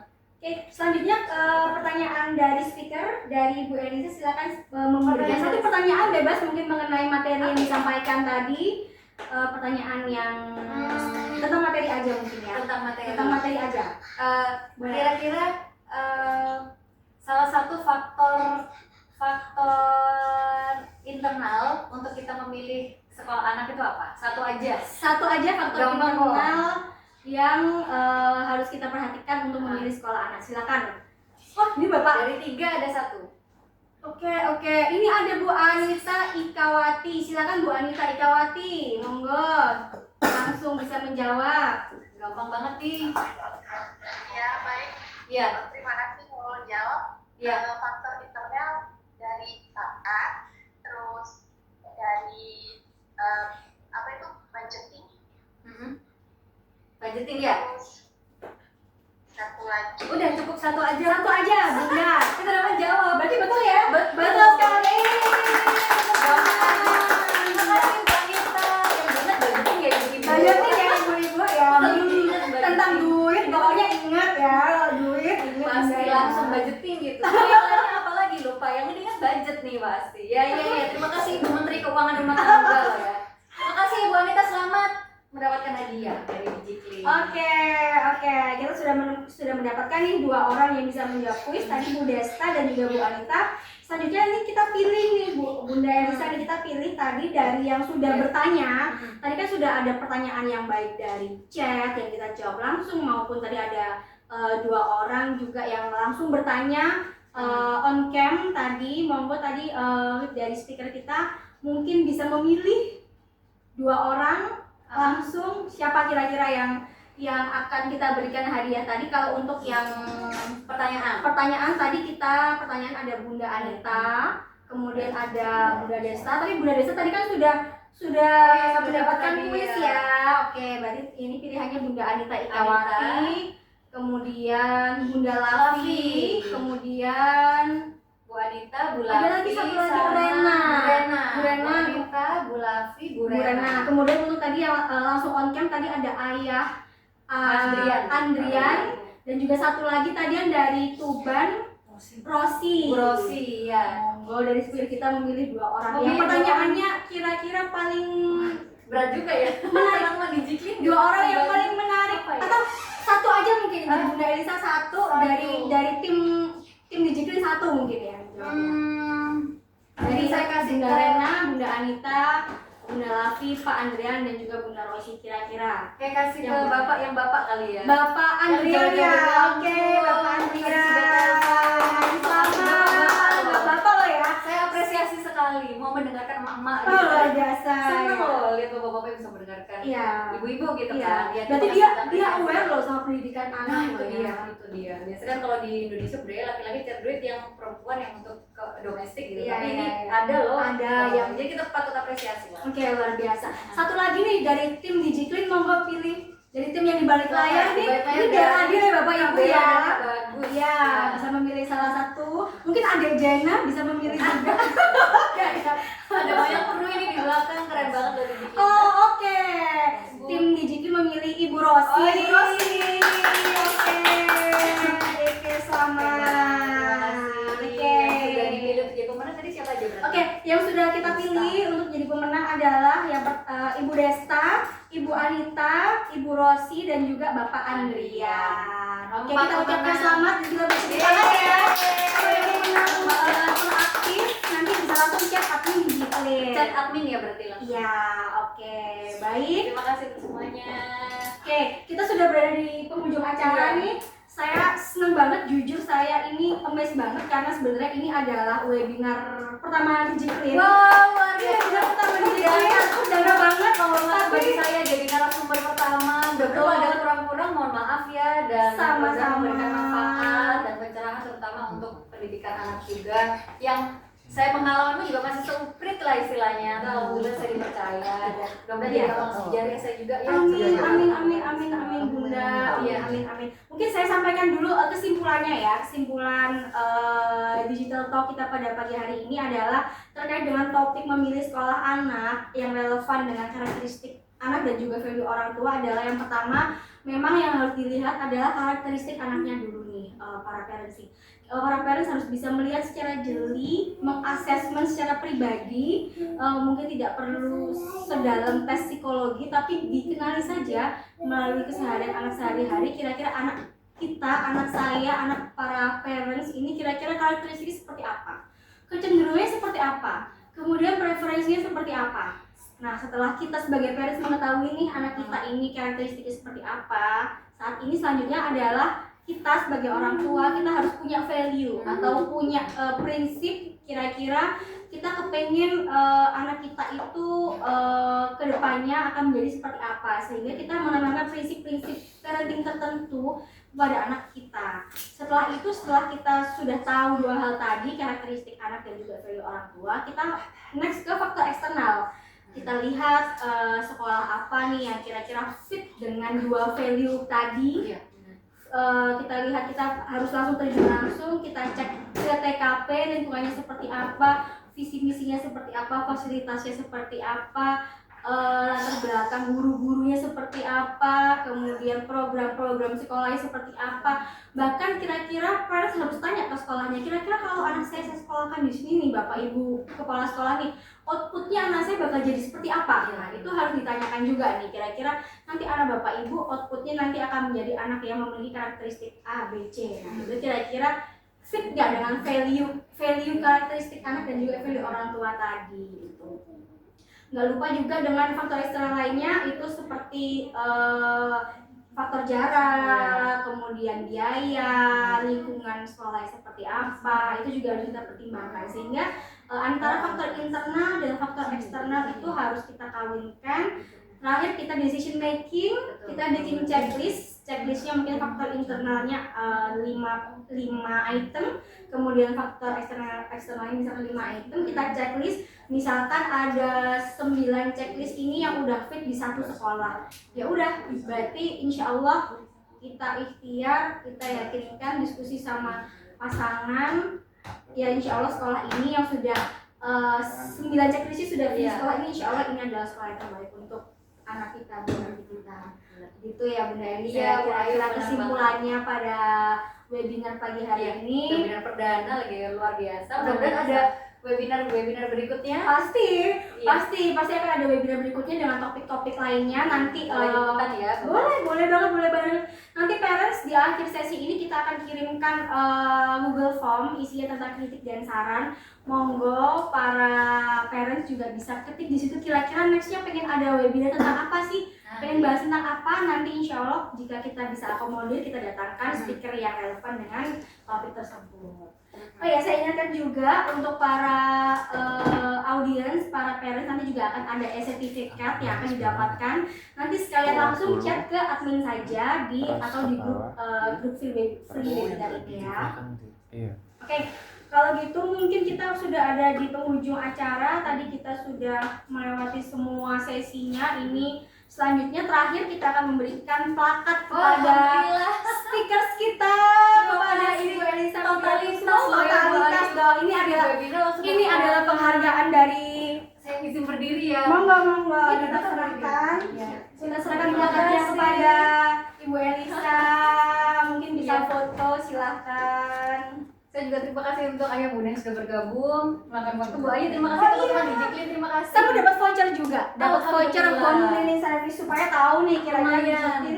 Istilahnya kalau orang Jawa tuh udah kayak boyoan gitu ya. Iya, udah capek ya, mau Iya, silakan. terima kasih. 1, 2, sorry, salah. Wait ya. 1, 2, 1, 2. Oke. Makasih. Wah, keren banget di Jiklin webinar. Terima kasih ya. Terima kasih Oke, semuanya. Iya. yuk. Baik, kita sekarang sudah ada di penghujung acara. Saya ucapkan terima kasih sekali kepada speaker kita, Ibu Elisa Widya Kusuma. Semoga sharing pengalaman dan juga ilmu yang kita berikan pada pagi hari ini bermanfaat untuk para parents semua. Para parents semua juga semoga hari ini bisa sedikit mendapatkan insight dari kita sehingga bisa lebih mantap memilih pendidikan untuk anak-anak tercintanya. Tidak lupa juga saya berikan ucapan terima kasih pada tim Digiklin yang di belakang layar. Kita tepuk tangan kepada tim di belakang layar kita yang sudah standby untuk kelancaran acara webinar sudah ini. langsung totalitas Sabtu produktif ya. Sabtu produktif ya. Oke, kalau gitu saya terima kasih kepada para parents yang sudah mengikuti webinar ini. Semoga bermanfaat dan nanti kita akan ketemu lagi di webinar selanjutnya. Mohon maaf jika ada kesalahan. Billahi taufiq wal hidayah. Wassalamualaikum warahmatullahi wabarakatuh. Selamat pagi. Assalamualaikum. Assalamualaikum. Sudah. Wah.